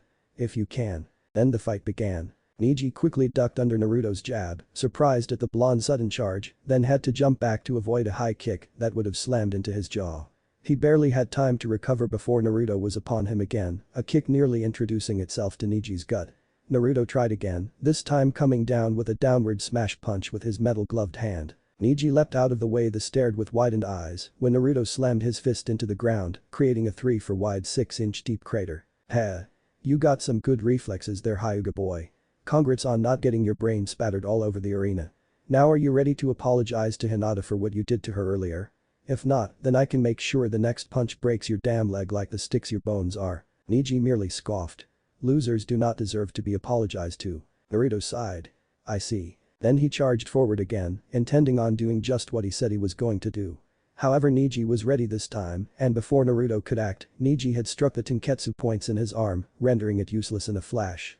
And as Naruto stared at his useless arm with wide eyes, Neji struck again, slamming a kick into his chest that sent him flying back 10 feet where he landed on his back. Neji couldn't help the smug look that crossed his face then. Live it up, loser. Naruto heaved a few deep breaths before he shakily got his feet again. Wow, so you do got a bit of strength behind that girly form and fighting style of yours. That's good to know. He then reached into a pocket on his leg and pulled out a syringe filled with purple liquid. He smirked as he jammed it into his useless arm. In case of atrophied, numb, or asleep limbs, use this. He then injected the liquid into his arm and smirked again when a second later he started using it again, like it hadn't been Jaiken struck in the first place. Neji and the crowd gasped. Like it? I made it myself, he said with a smile before he replaced the empty syringe into his pocket. Neji's rage grew tenfold. That won't save you again. He yelled before he charged at Naruto with a considerably more amount of speed. His arms were like blurs trying to destroy the blonde in front of him, who amazingly enough began to laugh as he dodged them like a pro. I know. I don't plan on using it again. That shit is a bitch and a half to make and I don't have a lot of it. I ain't wasting it all on your arrogant ass. He ducked under a jab that would have hit him in the forehead, then leaned to the side of a kick that would have slammed into his abdomen. And as the fight went on, numerous people came to a horrifying realization, horrifying because the one they placed bets on was losing. And losing badly. He's toying with him. The Hyuga is so angry he can't fight like he normally does. Indeed, it was true. The more of a fool Naruto made out of Neji, the angrier the Hyuga got. Damn it, I won't lose to someone like you. Fate will not allow it. In a rage-induced yell, he managed to slam a Jaiken strike right into Naruto's abdomen. Neji capitalized on it instantly and took up a stance that caused every Hyuga in the audience to gasp. No way. How? Exclaimed Hiashi. Hinata looked scared for Naruto and Hanabi looked on in awe. You are in my field of divination. Prepare to lose. 8 trigrams. 64 palms. The next few seconds were a blur for both Neji and the crowd. Neji's arms became like rapid-fire pistons, barely visible as they rained down upon Naruto, the fury of God himself, in the form of deadly finger pokes from hell itself. Every singed Tenketsu on Naruto's body was sealed and locked up tight, and Naruto fell to the ground a bruised mess. The crowd looked on in awe. No huff. Do you see now? You huff never stood a ch. Neji's speech died in his throat when the Naruto he just destroyed with his almighty fingers of death vanished in a puff of smoke. Wah? Then 16 Narutos burst from the ground and came down upon Neji, each with a raised golden glove hand. Time to submit, asshole. Screamed the clones all at once as they swung. Hey Cage Bunshin, how does a genin like that know the Cage Bunshin? Screamed a hater Chunin sitting next to Hinata. Sakura couldn't take it anymore. And her second personality burst forth from both of their combined excitement. Hell yeah. Kick his girly ass, Naruto. She screamed so loud several eardrums were popped like balloons. Kabuto even felt his glass crack. But even with the cheering Sakura was giving Naruto, his attack still failed. Because Neji still had one more trick up his sleeve. And with a mighty roar that stunned the Hyugas even further, Neji's chakra exploded from his body as he began to spin, creating an impenetrable shield that rotated with him and destroyed the Naruto clones and sent the real one crashing into the wall. Peyton. No one said anything. All of them were staring like fish at Neji. Just how the hell does he keep pulling these tricks out of his ass? Neji was breathing hard as he smirked at Naruto, who was once again on his back on the ground. Give it up, loser. You cannot defeat me. You were fated to lose against me as soon as your name was drawn against mine. Naruto actually laughed as he sprang to his feet, stunning Neji. How the hell are you back on your feet? Naruto said nothing as his smile vanished and turned into a frown, his blue eyes becoming cold for the first time that day. Let me tell you something about fate, Hyuga boy. Naruto placed his hand on the metal tube with a wide opening. I made her my bitch when I was tossed down into a ravine by a perverted Sannin, survived then fell into an ancient city and trained there under 4 non-humans that showed me more respect and care than anyone in this village ever will. Well, that is if you don't count Iruka, the old man, and my 2 teammates, Sakura and Sasuke. The point is this. Since I made Fate my bitch, she serves me now. Uzumaki Naruto. Fate ain't on your side, asshole. She's on mine, and guess what, I'm about to prove it right now. His hand clenched down on the metal tube and he ripped it from his belt and held it horizontally above his head. Then he pressed a button and dazzled the crowd when a beam of light shot from the tube and solidified into a blade. 6 feet long, 1 foot in diameter and glowing the brightest of orange you would ever lay eyes on. Up in the stands, Tenten was drooling like a starving hound looking at a fresh cooked steak. It's the most beautiful sword I've ever seen. I gotta get me one of those. The others were thinking similar thoughts and the Hokage couldn't help but wonder as well. Where did you acquire such a blade, Naruto? Sakura burst into laughter, as did Sasuke when they saw it. It's orange. Nice. Yelled Sakura while laughing hysterically. Niji's eyes were as big as saucers as he spoke. What are you playing at? Naruto's smirk returned, only it was more sadistic. I'm playing at defeating an arrogant Hyuga in front of his arrogant clan and in front of this ignorant village and finally the whole fucking world. And I'm gonna do it by using this baby to cut right through your so-called ultimate defense. The lightsaber hummed like a giant hummingbird as he swung it a few times to test it out. It was almost weightless. Naruto couldn't help the excitement that was building up inside of him. Then Naruto gripped the handle with both hands and shot at Niji with his mouth open in a battle cry. Niji glared as once again the chakra poured out from Niji's Tenketsu. We will see who is better. Kaiten. He spun just as Naruto swung down with his lightsaber and cut right through the chakra shield like it wasn't even there. Niji only had time for half of a gasp before searing hot energy blade cut across his forehead and down across his torso, diagonally burning off his shirt and leaving a smoking slash on the Hyuga's body. Niji fell to the ground, still spinning from the force of his Kaiten, and went skidding across the ground until he slammed into a tree and collapsed in a heap. Naruto casually walked up to the Hyuga and leveled the end of his lightsaber at his throat. Niji, he began. I know about the caged bird seal and how your dumbass clan uses it to subjugate the branch house. There were numerous gasps for 2 reasons. One was the fact that Naruto knew such a thing, and 2 was the blatant disrespect Naruto was showing the Hyuga clan. Niji was among the surprised ones. Naruto shrugged. I'm not as ignorant of the workings of Konoha as everyone might think. I probably have dirt on everyone that lives in Konoha simply because I spy on them in order to figure out the best way to prank them after they've done something wrong to me.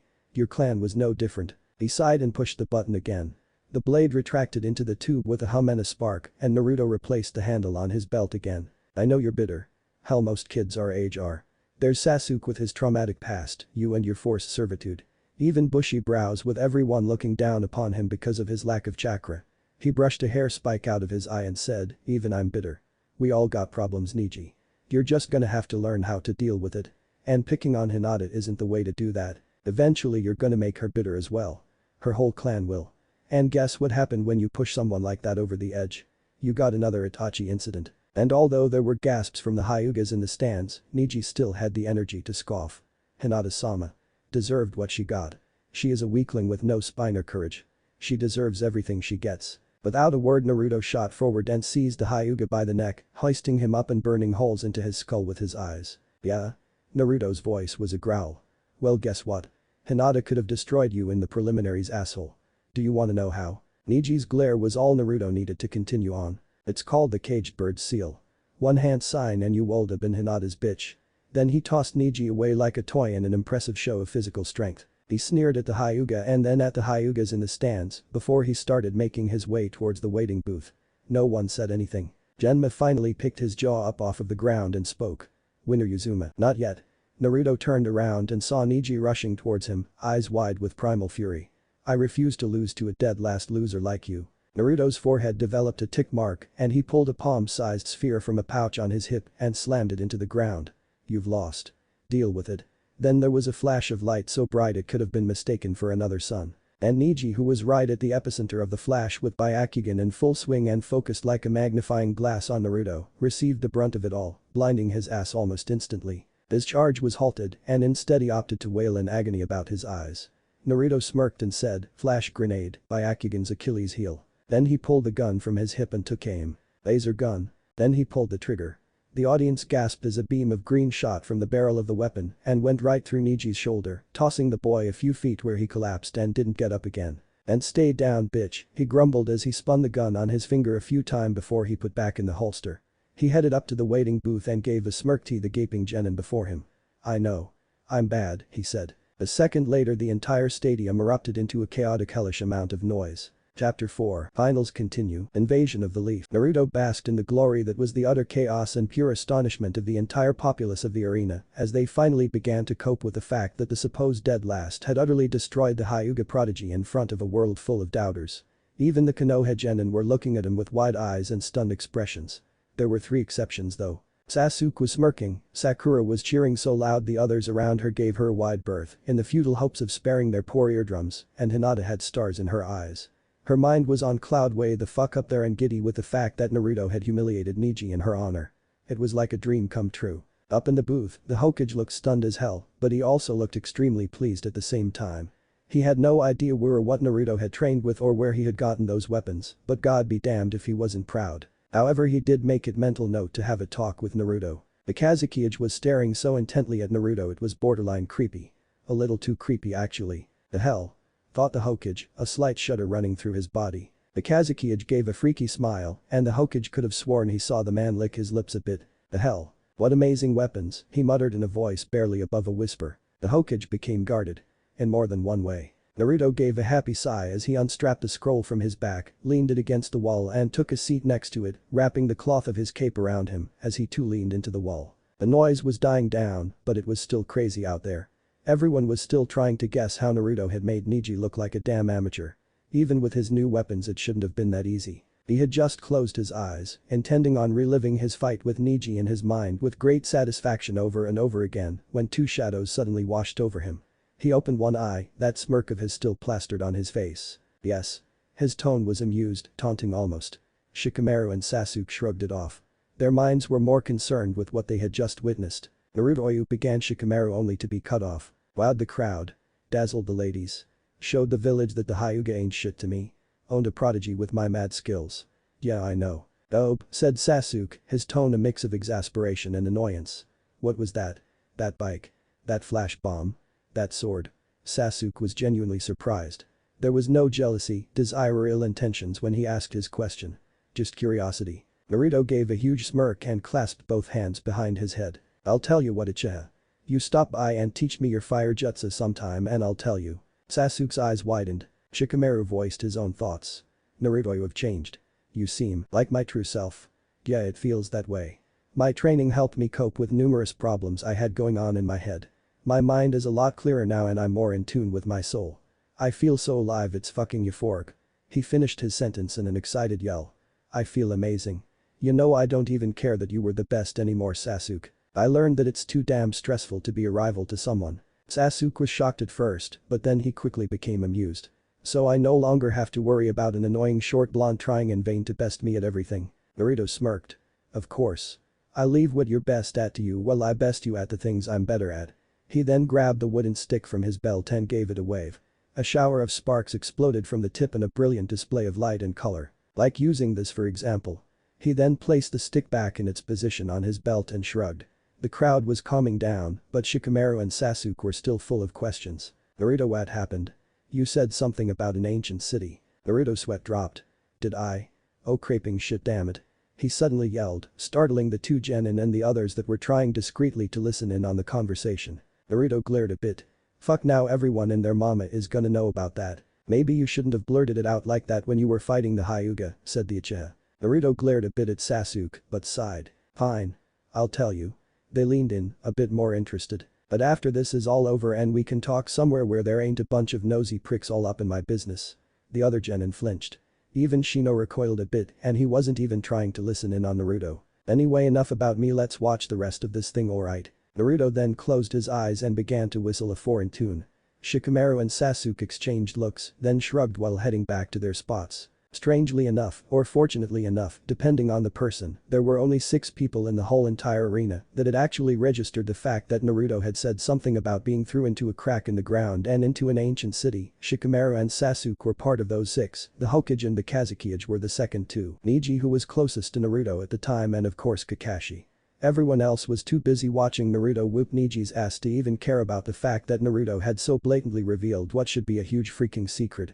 A world-changing secret too. Of course Naruto didn't know this. He was cursing himself up a storm in his head. But then he relaxed. Even if someone decided to get down to the city, he was sure they'd get torn apart in no time by Skynet and the Deus Ex Machina and the machines under their control, simply because the ninja of Konoha, or the rest of the world for that matter, tend to be a bit overzealous and demanding. And unlike Naruto, who had the extreme luck of running into Sunny and the NS5s first, they'd drop right down in the middle of Skynet's territory and consequently get vaporized by their laser rifles in a flash. He grinned. Because the looks on their faces would be fucking hilarious as they turned to ashes. He was taken out of his thoughts by someone raising their hand and saying, "Proctor, I forfeit my match." Naruto opened one eye and saw the Sunanin dressed in black pajamas and makeup lowering his hand. He gave a sigh in disappointment and got to his feet. The puppet technique was actually something he was more interested in now that he was more intelligent. And to see the guy just puss out like that, "Wimp," he said to him as he leaned against the railing next to Shino and Sasuke. The Sunanin scowled but resisted the urge to plant his foot in the blonde's ass. He'd get his as soon as the invasion started. The blonde would have so many puppet parts coming at him that by the time he was finished all the brat would be able to do is scream at random times, "Dolls. Keep them away." While locked up in the wacky shack and bound in a straitjacket. If he survived, that is. Temari on the other hand found herself staring at the overly confident and foul-mouthed blonde. This was a far different boy than she remembered seeing a month back. Granted, he still spoke the same, with the curse words and all, but the way he carried himself was different now. He was no longer jumpy or scared. He no longer glanced over his shoulders every minute, and he no longer walked well tense from head to toe. His eyes gleamed with a vast amount of knowledge that wasn't there before, and his entire aura reeked of masculinity. It was quite attractive. She found herself examining the boy from the corner of her eye as he spoke with the lazy one. He looked almost like a noble, the way the cape covered his body, hiding all but his head from the world, and the scroll that was strapped to his back. She held in a giggle as she read the title Totally Kick-Ass Relics of the Past and then wondered what else he had hidden in that scroll. That flying bike was very cool. Even she could admit that. She gave a slightly disappointed sigh. It was too bad they were going to be enemies soon.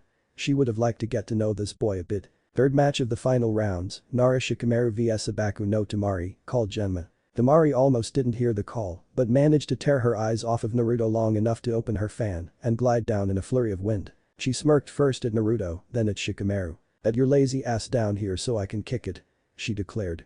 Shikamaru would have sighed and given up if Naruto didn't suddenly smirked and shoved him over the edge with a declaration of, "Ain't no fucking way I'm letting your lazy ass bitch out like that makeup wearing Nancy boy there," while pointing at Kankuro. Sasuke couldn't help it. He snorted before laughing a bit. Kankuro snarled and would have lunged if it wasn't for his sensei holding him back with a glare and a shake of the head. "Damn you, Naruto," grumbled Shikamaru before he prepared to face the Kunoichi. The match between Temari and Shikamaru turned out to be just as exciting as the match between Neji and Naruto. The longer it went on, the more epic it became. It was a battle of wits, the clash of big nerdy brains, and the counter-cancellation of opposing strategies. Naruto himself was grinning like a madman as he watched Shikamaru reveal his true potential. With a mind like what the Nara had, he could defeat even the mightiest of ninja. Heh, the droids would love a strategist like Shikamaru. He was also impressed with the sand chick, but Shikamaru was the one he was paying attention to. Shikamaru seemed to be steps ahead of everything Temari did, and when he eventually trapped her in his shadow via one of the holes his cage Bunshin had created while trying to smash Neji's face in, the entire arena became quiet and then exploded into undignified yells of disapproval as Shikamaru declared that he was giving up. "God damn it. I said don't wimp out. Asshole," screamed Naruto as he leapt over the railing and down to the floor. Shikamaru glared at him, and Temari made a hasty retreat in order to hide her affectionate smile. Wow. Naruto was working her over and he wasn't even aware of it. Damn. Could her father just hurry the hell up with the plan before something worse happens? "Boy dope, lazy ass, get out of the arena so I can fight," said Sasuke as he appeared in a swirl of leaves, dazzling the girls in the audience. "Where the fuck did you learn the fucking shunshin?" Sasuke's sweat dropped as did Shikamaru. Naruto looked away with his nose in the air. "DCH whatever, kick the sand boy's ass or face my wrath." Then with a dramatic swish of his cape, Naruto turned and headed off, Shikamaru shaking his head as he followed him. She's worse than before a month ago," muttered Sasuke, actually amused at Naruto's dramatic attitude. He closed his eyes and looked up, clearing his mind and preparing for the most epic of battles he would ever have to face. Gaara wasn't a joke. He'd have to do everything in his power to win this. Like Naruto, he basked in the attention that was given to him. Only these were cheers. Not incredulous yelling because they were stunned that he could have the skill and power to actually win his match. "Of course, they also cheer because I'm from the Uchiha clan," he mumbled with a bit of annoyance. That was the only thing that got to him. But what kind of guy do you know? So instead of wasting time bitching, he just waited for his opponent. Meanwhile Naruto and Shikamaru had made it up the stairs when they saw Gaara being confronted with by a pair of chump ninjas trying to intimidate him into quitting. "This won't end well," muttered Naruto to the wide-eyed Shikamaru. And sure enough, the two fools got eaten like they were fucking chocolate bunnies by the sand in Gaara's gourd. "Holy shit," muttered Shikamaru, causing Naruto to laugh. "Ha. So you do have a bit of a mouth on ya. That's good to know." Then he continued up the stairs where he met face to face with Gaara.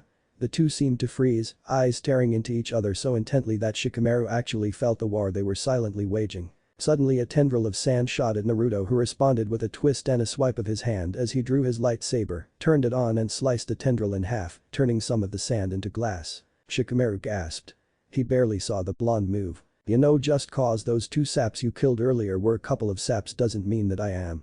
Do that again and this baby's taking off your head." "Wait, Naruto, you don't know what this guy is." Naruto ignored Shikamaru as he continued to stare at Gaara, huge lightsaber glowing and humming threateningly. For a second it seemed like Gaara was going to strike, then he gave Naruto the creepiest, most fucked up looking grin he had ever seen. "Mother wants your blood." If Gaara was expecting any reaction from Naruto, a hearty laugh sure the hell wasn't on the top of the list. "Is your mother hot?" he asked after a minute, stunning Shikamaru. "Are you out of your damn mind?" He screamed loud enough in his head to crumble entire countries. "What?" was Gaara's intelligent reply. Even the Shukaku was surprised. "Because unless she's drop dead gorgeous she ain't getting a shot at me anytime soon, because my blood's been the treasure almost everyone has been seeking since the day I was born. She's gonna have to wait in line unless she arrives looking like something straight out of a hentai designed to look like the ruler of heaven itself." He gave a wink. "Tell your mother those are the conditions if she wants to fight me first. Now come Shika, leave this boy to his fight with the Uchiha." Then with another dramatic swish of his cape he walked past Gaara, hiding his thoroughly amused grin. He didn't really know what was going on with that crazy sand nin, but he didn't really care either. Sasuke could take him. He was sure of it. "Naruto, you really are out of your mind," he grumbled as he edged carefully around Gaara that chased his former classmate down. Naruto's wasn't there when Gaara tried to kill Lee in the hospital. He also wasn't there for the whole story about the monster sealed inside of him either. He was positive Naruto's wouldn't be so cocky if he had heard Gaara's story. However, he just concentrated on breathing a huge sigh of relief at the fact that Gaara didn't mash them with sand. By the time Naruto and Shikamaru returned to the waiting booths, Sasuke and Gaara had already began their fight. The crowd was already on the edges of their seats due to the intensity. They were a blur of moving sand and black-clad Uchiha Avenger. Both were moving at speeds most impressive. Naruto raised an eyebrow when Sasuke started running around Gaara at a great speed. Using Lee's technique, eh? How much did you learn from it, Uchiha?" he asked with a smirk as Sasuke finally charged, ducked under a sandy jab, then did a fancy acrobatic side flip before he planted his foot in Gaara's abdomen, stunning the other sand nins and sending Gaara flying a few feet. Naruto gave a sigh as Gaara got back up and attacked again. "If all that sand dude uses is Welson then he's pretty lame," said Naruto with a sigh as Sasuke once again introduced Gaara to one of his chakra-encrusted limbs. He missed the astonished looks the rest of the genin were giving him. Did he not witness that slaughter known as his fight with Lee? Then again, Lee nearly killed him, so boy. What's he doing now? They were taken out of their thoughts by Naruto yelling as Gaara sat down and encased himself in a sphere of sand. Temari, Kankuro and Baki looked terrified and the rest looked intrigued. Well, Sasuke looked pissed. It might have had to do with the sand spikes nearly neutering him. Or the floating eye seemingly smirking at him. "I won't stand for this," he said to himself as she shot up the wall and began to gather a huge amount of chakra while doing hand signs. A few seconds later the crowd was wowed by Sasuke's glowing ball of condensed screeching electricity. Well, there was one exception. What the fuck? Kinda crazy jacked up shit is this? Why the fuck does he get to learn the condensed lightning move? Kakashi, you're a doubt, you know that. There were huge and tears flowing from the blonde's eyes as he looked on with envy at Sasuke's attack as he shot at Gaara and shouted for all to hear, "Chidori." Kakashi's sweat dropped. Naruto would have said more if the shout of "AAHHHH Blue Odd. It's my Blue Odd" hadn't thoroughly freaked him and everyone else out. What the hell was that? Then, everything went straight to hell in a handbasket. A Jinjutsu was dropped and numerous ninja not belonging to Konoha leapt into action, and before anyone could comprehend what the fuck just went down, there was a war going on. Naruto froze as sand ninjas and sound ninjas leapt out of their disguises and attacked anyone even slightly resembling a leaf ninja. Kankuro, who was behind Naruto, smirked with evil intentions. This was gonna be good. Time for his well-deserved revenge. A second before Shino's foot slammed into his face and sent him careening into the arena. "Your fight is with me, coward," then the bug user was after him. Naruto's attitude did a complete 180 in a second. His eyes surveyed the area with a great intensity. "Attack my home, eh?" He growled out as he grabbed his laser gun and pointed at the head of an Odo nin that was struggling against Kurenai. "Not on my watch, assholes." He pulled the trigger. Kurenai gasped as a green beam of energy lanced through her foe's head, leaving behind a smoking hole. "What the?" Then she saw Naruto lower the weapon, his eyes a freezing blizzard. She gasped. Naruto swished his cape, then with a mighty roar leapt into the air. "Rapid fire." He shouted as the beams began to pour out of the gun like rain. Enemy nin were downed in instances. Armor and weapons were melted through like butter. The Konoha nin paused and opted to stare in shock at Naruto's brutality. "Ha, eat this!" he shouted. He fired the gun one more time at Baki, who dodged. Barely. "What is that thing?" Naruto smirked and pointed again. "Your demise." But then something caught the corner of his eye. Something that made him gasp. "Naruto, look out!" shouted Sasuke as he shoved the boy away from a wave of sand sent by Gaara. "Mother will have your blood." Naruto snapped out of it but couldn't take his attention off of the cage box where a purple barrier had formed around the old man and Orochimaru. Sasuke had just planted another Chidori in Gaara's shoulder, causing Temari to grab him and run with him. He chased after him. Naruto stared on in shock at the battle that was happening, and he came to a conclusion very quickly. The old man's not gonna win like this. He ignored the battle going on around him. How he didn't get struck by a stray kunai was a mystery, but there he was, staring up at the purple barrier. Kakashi appeared next to him with Shikamaru, Pakin and Sakura. Naruto followed Sasuke. He went after Gaara. But Naruto didn't hear him. He moved automatically. "Not today, Snake Boy. You won't win while Uzumaki Naruto lives here." Then he bit his thumb and did the hand signs, chakra erupting from him in waves, washing over everyone in the arena and waking up the civilians, as well as the Jinjutsu was washed away like an old satin on a glass window. Kuchius no Jutsu. Then in a gigantic puff of smoke they appeared, 55 of them. All of them gleaming in the sunlight like metal statues. Terminators and Skynet himself. And floating above them was a single sentinel, Naruto standing atop of it like a king of darkness. The sentinel floated there motionless until Naruto's voice echoed across the village. "Anyone that's inside that barrier that is not the old man is to be killed, understand?" The sentinel beeped a few times in response. Naruto smirked. "Good." Then he looked down to Skynet and the Terminators. "Hello again, human," said the machine. Naruto smirked. "So I got you guys on my first try, eh?" Then he gave a wicked grin. "Good, because I have some ninjas for you to kill." "Oh?" Naruto pointed to his headband. "In this village are humans bearing this symbol. The ones that don't bear this symbol but bear a different one. Those are your targets." Skynet grinned. "It will be pleasure." His left arm transformed into a small cannon with a glowing blue barrel. The Terminators went through similar transformations. The T-1000 were little more the metal-walking skeletons, but the more advanced human-killing machines. The TXS, however, gained a silver metallic human appearance like Skynet. Then the slaughter began. Naruto then yanked his scroll from his back, smeared a bit of blood on it, and summoned forth a blue board that had 2 glowing rings on the underside of it.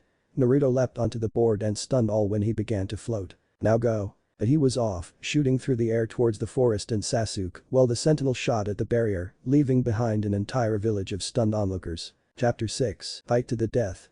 War in the Leaf. One thought went through the minds of the Sound Four as a giant mechanical flying squid thing latched onto their barrier and proceeded to cut through it like butter with a high concentrated red beam of energy. And that thought was, "Oh fucking crap." Then the sentinel forced the rest of the way into the barrier and descended upon the resurrected forms of the first and second Hokage. Sarutobi gasped as the tentacles started lashing out like whips. One caught the second and sent him crashing into Sarutobi's mud wall. The first was quicker to respond. He leapt over one of the sentinel's tentacles and returned to Orochimaru's side and started doing hand signs. The machine buzzed and whirred as the trees inside the barrier came to life, roots and wood shooting out trying to contain the machine. The sentinel's tentacles lashed out with unheard of speeds, breaking the wood just as furiously as the wood kept trying to restrain it. Sarutobi and Orochimaru just stood there as a battle between monstrosities took place. It was a clash of nature and machine in its purest of forms. Finally a huge root shot out of the ground and managed to wrap around the sentinel several times, concealing it completely.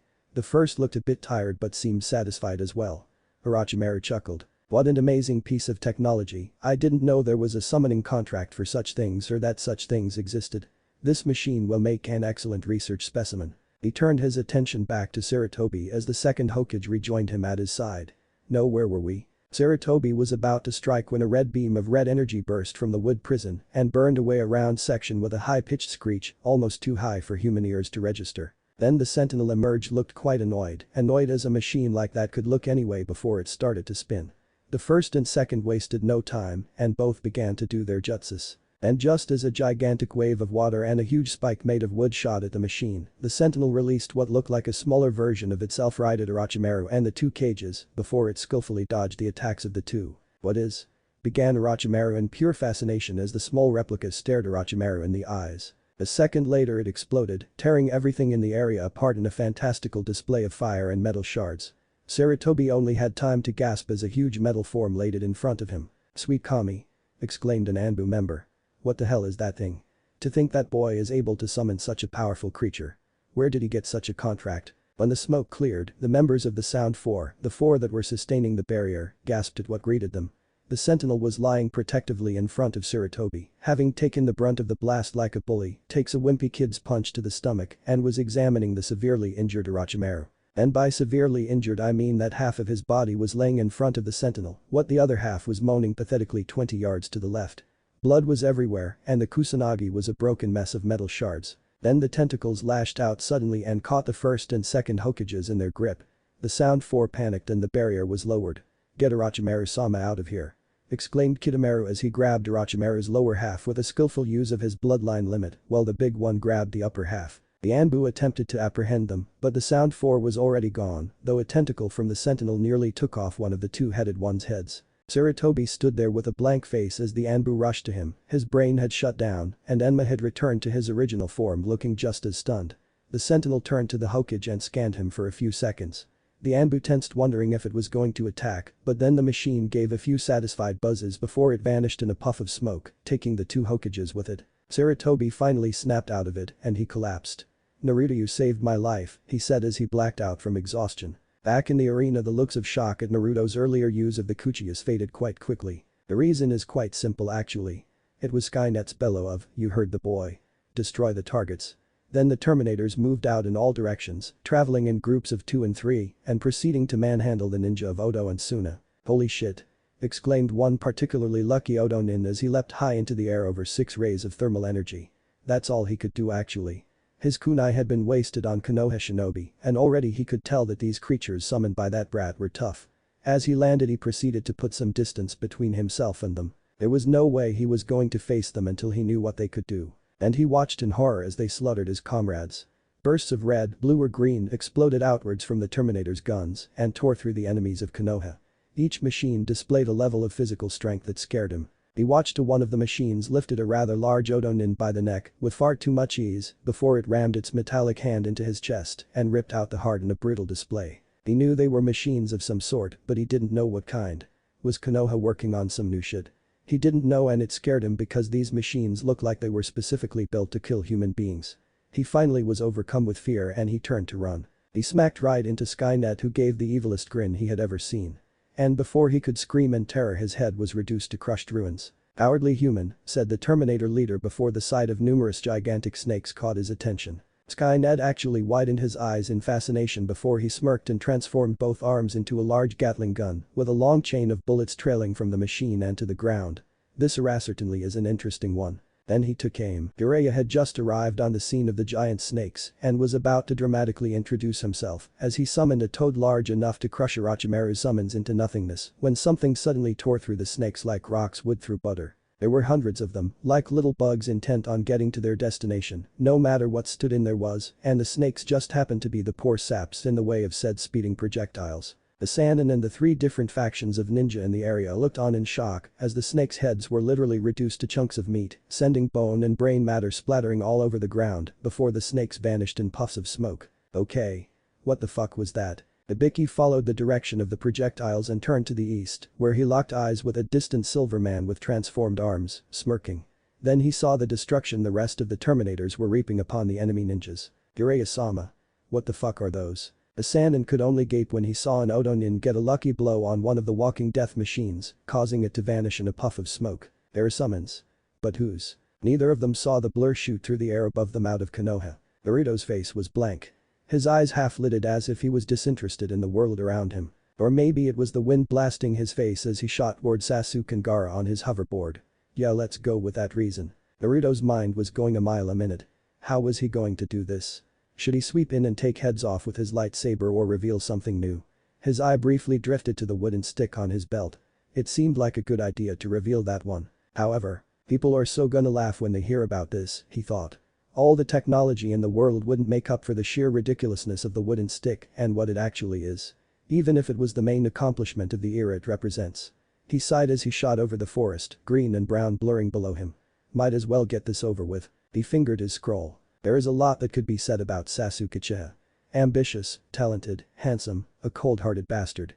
Hell, he's even been called gay by some of his more vicious fangirls and opposing other boys, trying to gain the attention of said fangirls themselves. But one thing that could never be said about Sasuke until about 30 seconds ago was that he knows what it's like to be truly honestly and thoroughly freaked the fuck out. And no, it wasn't because Gaara was facing him all half-animal sand raccoonified and drooling like a mental patient from behind jagged sharp teeth, as shocking as that may sound.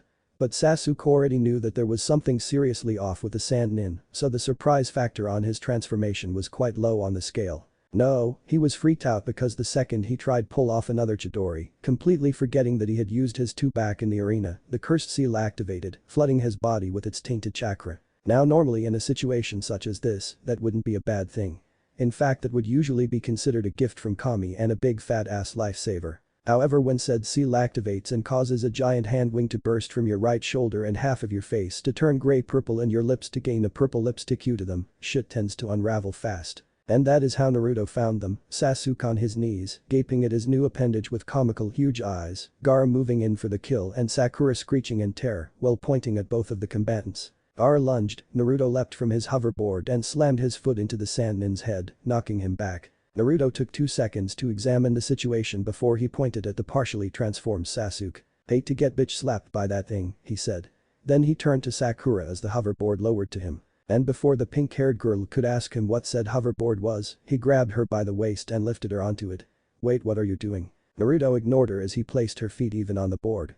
Sakura was about to yell again when Naruto spoke. "Lean forward for acceleration, stand straight up to slow to a stop and lean back to rise into the air, stick to it with chakra and lean to the side you want to turn to." Sakura's eyes widened. "What are you, get back to Konoha and help the people there," interrupted Naruto. "You will be of more use there than here." Sakura's eyes took on an unholy fury as her inner persona began to surface. "Are you calling me weak?" Naruto would have caved a month ago. He would have turned into a stuttering pathetic mess in the face of her fury a month ago. But that was a month ago, before his new knowledge, his new mindset and his new confidence. So instead of cowering, he simply smirked and slapped her in the ass, causing her to eep very loudly as she jerked into a backwards arch in an attempt to cover her stinging butt cheeks. Her face was red. What the fuck was that? It was then that she noticed that she was steadily rising into the air. "Get back to Konoha, Sakura. Remember those instructions I told you and you won't crash." Sakura finally noted the tone in his voice. It was commanding, strong, dominating. There was power in his words. It was the kind of power that told her that she had no choice but to obey the blonde. When did he gain such masculinity, she thought as she reluctantly flew away back towards the village. She rubbed her slightly tingling ass and blushed a bit. He's gonna pay for doing that, she thought. Now that Sakura was gone, Naruto breathed a sigh of relief. Now he didn't have to worry about her getting caught by Gaara, who strangely enough, opted to stay and watch the entire process of getting Sakura to leave. Naruto was so open to attack he might as well have been saying, "Come get me man, I'm more helpless than a newborn kitten." Well, he was talking to Sakura, but the Sand Nin didn't capitalize on that. He just stood there, with a dopey confused expression on his halfway beastly face. Naruto, not willing to nip a gift horse in the mouth, decided that the fight should probably begin. He turned to Sasuke, who was now on his feet again, but the cursed seal showed no signs of retracting and gave a nod. "You go ahead and rest. Get that mutation under control." Now normally Sasuke would have refused Naruto's help, however he had more important things to worry about. Said mutation was the main concern, so he turned and headed to a safer spot. "Don't die, dope. I think he's got a monster sealed inside of him. He talks to himself like a crazy person, calling whatever he's speaking to mother." Naruto nodded as he grabbed his lightsaber, activating it in a nice display of glowing orange. "Well, mama's boy is in for a spanking," he said. Gaara's grin grew. "It's you. The arrogant one with the foul mouth. Mother's wanted your blood since earlier today." Naruto examined the beast part of Gaara. His mind was processing what Sasuke said and he felt a bit of shock ripple through him. Another demon container I didn't know more existed. Damn, too bad he's off his rocker. Otherwise I might have had a kindred spirit to relate to. He took up a stance Grievous had taught him and smirked. "Let's dance, Andy Pants." Gaara snarled and raised his arm. "Mother will have your blood." Then his demonic-looking appendage expanded and shot right at him. Naruto easily avoided the arm and sighed. Yes, I've heard enough about your mother's vampirism to last me a month. What I wanna know is where the fuck is she? He threw a few shuriken that were easily blocked by Gaara's arm. All I've heard is a bunch of shit being talked by some half-wit crazy boy. Gaara snarled loudly and shot right at Naruto in a shocking display of speed. Naruto himself just pointed his lightsaber straight out and smirked as he suddenly started to spin, very fast, becoming a blur of orange and white. Nearby, Tamari gasped as Gaara's sand arm was literally torn to smoking shreds of glass and sand. Erg. Gaara leapt back to avoid the energy blade and glared. Naruto smirked as he stopped spinning. It ain't perfect like Grievous. Cheating ass machine can rotate his torso only, but it works well enough. He then took up a stance again. Care to try again? Gaara's mind was clouded with demonic rage. No one makes a fool of me. More sand exploded off of Gaara and condensed around him, forming a miniature version of the Ichibi, with Gaara's legs being the only human thing left. Well, that's new. Naruto then had to leap up lest he turned into Swiss cheese by the sand bullets Gaara was suddenly launching at him. Ah crap, this isn't good. Naruto deflected most of the sand projectiles, but took one in the shoulder and two more in the stomach. They hit with so much force he was slammed into a tree. The lightsaber nearly fell from his hands, but he held strong and sucked in much needed air. Gaara laughed maniacally, not so tough now are you, now die. Soon a shuriken. Naruto had just gotten to his feet when several more sand bullets blasted him again, this time forcing him through the tree. Ack. Oh come on. He shouted as he landed against a particularly thick tree. Sasuke landed beside him. Mutated hand wings still sticking out of his shoulder, though his face was back to normal. Naruto grunted in pain as he stumbled back to his feet. Damn him and his fucking sand. He grumbled as he readied the lightsaber again. Sasuke merely snorted. What did you expect, dope? You've seen him fight before. Naruto shrugged. I've seen a lot of shit in the last month. Then he shot right at Gaara in a show of speed more impressive than Gaara's. Sasuke's eyes widened in shock as Naruto headed right at him. Such speed. When did? Gaara lunged as well, but Naruto was ready for that. Ha. Eat this mama's boy. Kage Bunshin no Jutsu. 6 Narutos appeared and each one slammed a boot into Gaara ugly beast mug. The sand Jinchuriki was slammed into the ground and Naruto descended upon him, lightsaber poised to impale him through the chest. And it would have worked too if Gaara's tail hadn't suddenly lashed out and pimp slapped him into yet another tree. Naruto gasped as the air was yet again forced from his lungs then, but before he could recover, Gaara's demonic hands clasped around him. Ha! What now, Uzumaki Naruto? Did you honestly believe that you could defeat me? The demonic appendages tightened their grip on the blonde, making it harder to breathe. Gaara took a sick satisfaction in squeezing the life out of Naruto. This boy, this obnoxious nuisance had a pair of eyes he hated. Eyes that bored into his own without any sort of fear. Eyes belonging to a person that truly believed he could face and defeat him. It was a mockery. This trash was going to die. Slowly and painfully. But Naruto, even though he was currently getting squeezed like a damn grape, started to talk while he dropped his lightsaber to the ground where it immediately deactivated. Well, he must admit that I was underestimating you.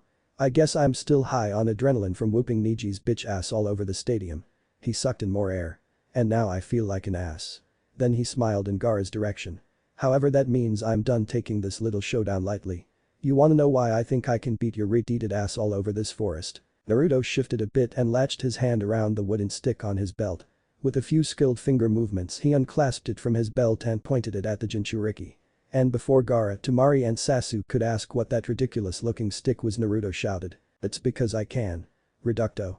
Silver light exploded from the end of the stick, slammed into Gaara's arm and caused the sand to implode, then explode in a furious show of desert mineral destruction. The eyes widened all over as Naruto was freed from the sand. What the hell was that? Exclaimed Sasuke while Gaara just stood there dumbfounded. Naruto smirked as he picked up his lightsaber and reattached it to his belt. Hey mama's boy, do you believe in magic? Gaara snarled as his arm slowly reformed. Because I sure didn't until a month ago.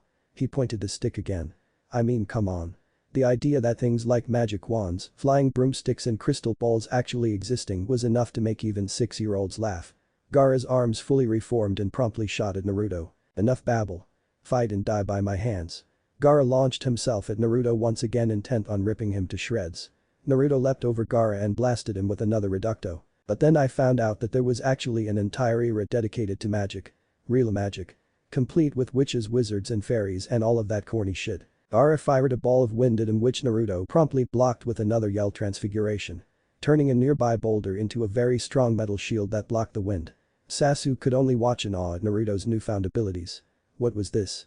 Where exactly did the dope fall to gain all of this power? He had to know. With another yell of transfiguration, the shield turned into a red metal thing with a long thick hose attached to it. Naruto smirked again and opened the latch.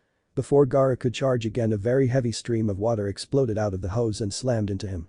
Naruto laughed insanely as he continued to blast Gaara with water. Ha! The power of a fire hydrant sucka. Gaara could only gasp in shock as his sand was ripped from his body in muddy globs that fell to the ground, leaving the reed collapsed on his back and breathing heavily. Naruto dropped from above and landed at Gaara's side, pointing the stick at him. Give up or I reducto the shit out of your head, and trust me when I say no one here would like that. I would, said Sasuke as he landed next to Naruto. The cursed seal had mostly retracted, leaving his right arm covered in black flame-like markings. Well, you're bloodthirsty anyway, said Naruto. Sasuke was about to respond when a massive wave of sand suddenly exploded from underneath the ground and shot straight up into the air, throwing Naruto and Sasuke off in different direction. I refuse to lose to a guy like you, shouted Gaara in a significantly altered voice. Naruto recovered just in time to see the dust clear away to reveal a huge sand raccoon dog, complete with glowing yellow eyes and Gaara sticking out of its forehead from the waist up. Oh come on, that's just fucking cheap, yelled Naruto as he eyed the huge demon before him. Nearby, Temari saw fit to retreat to a far safer distance. Gaara laughed. What will you do now, Naruto? Use a mother? That's who you call your mother? Damn it, I thought your mother was hot blood-sucking vampire wanted woman. Not a fucking tanuki. Gaara growled, still you mock me. No longer. Die. Naruto's eyes winded for like the 5th time in the last few minutes as he was once again grabbed by sand. Crap. What now?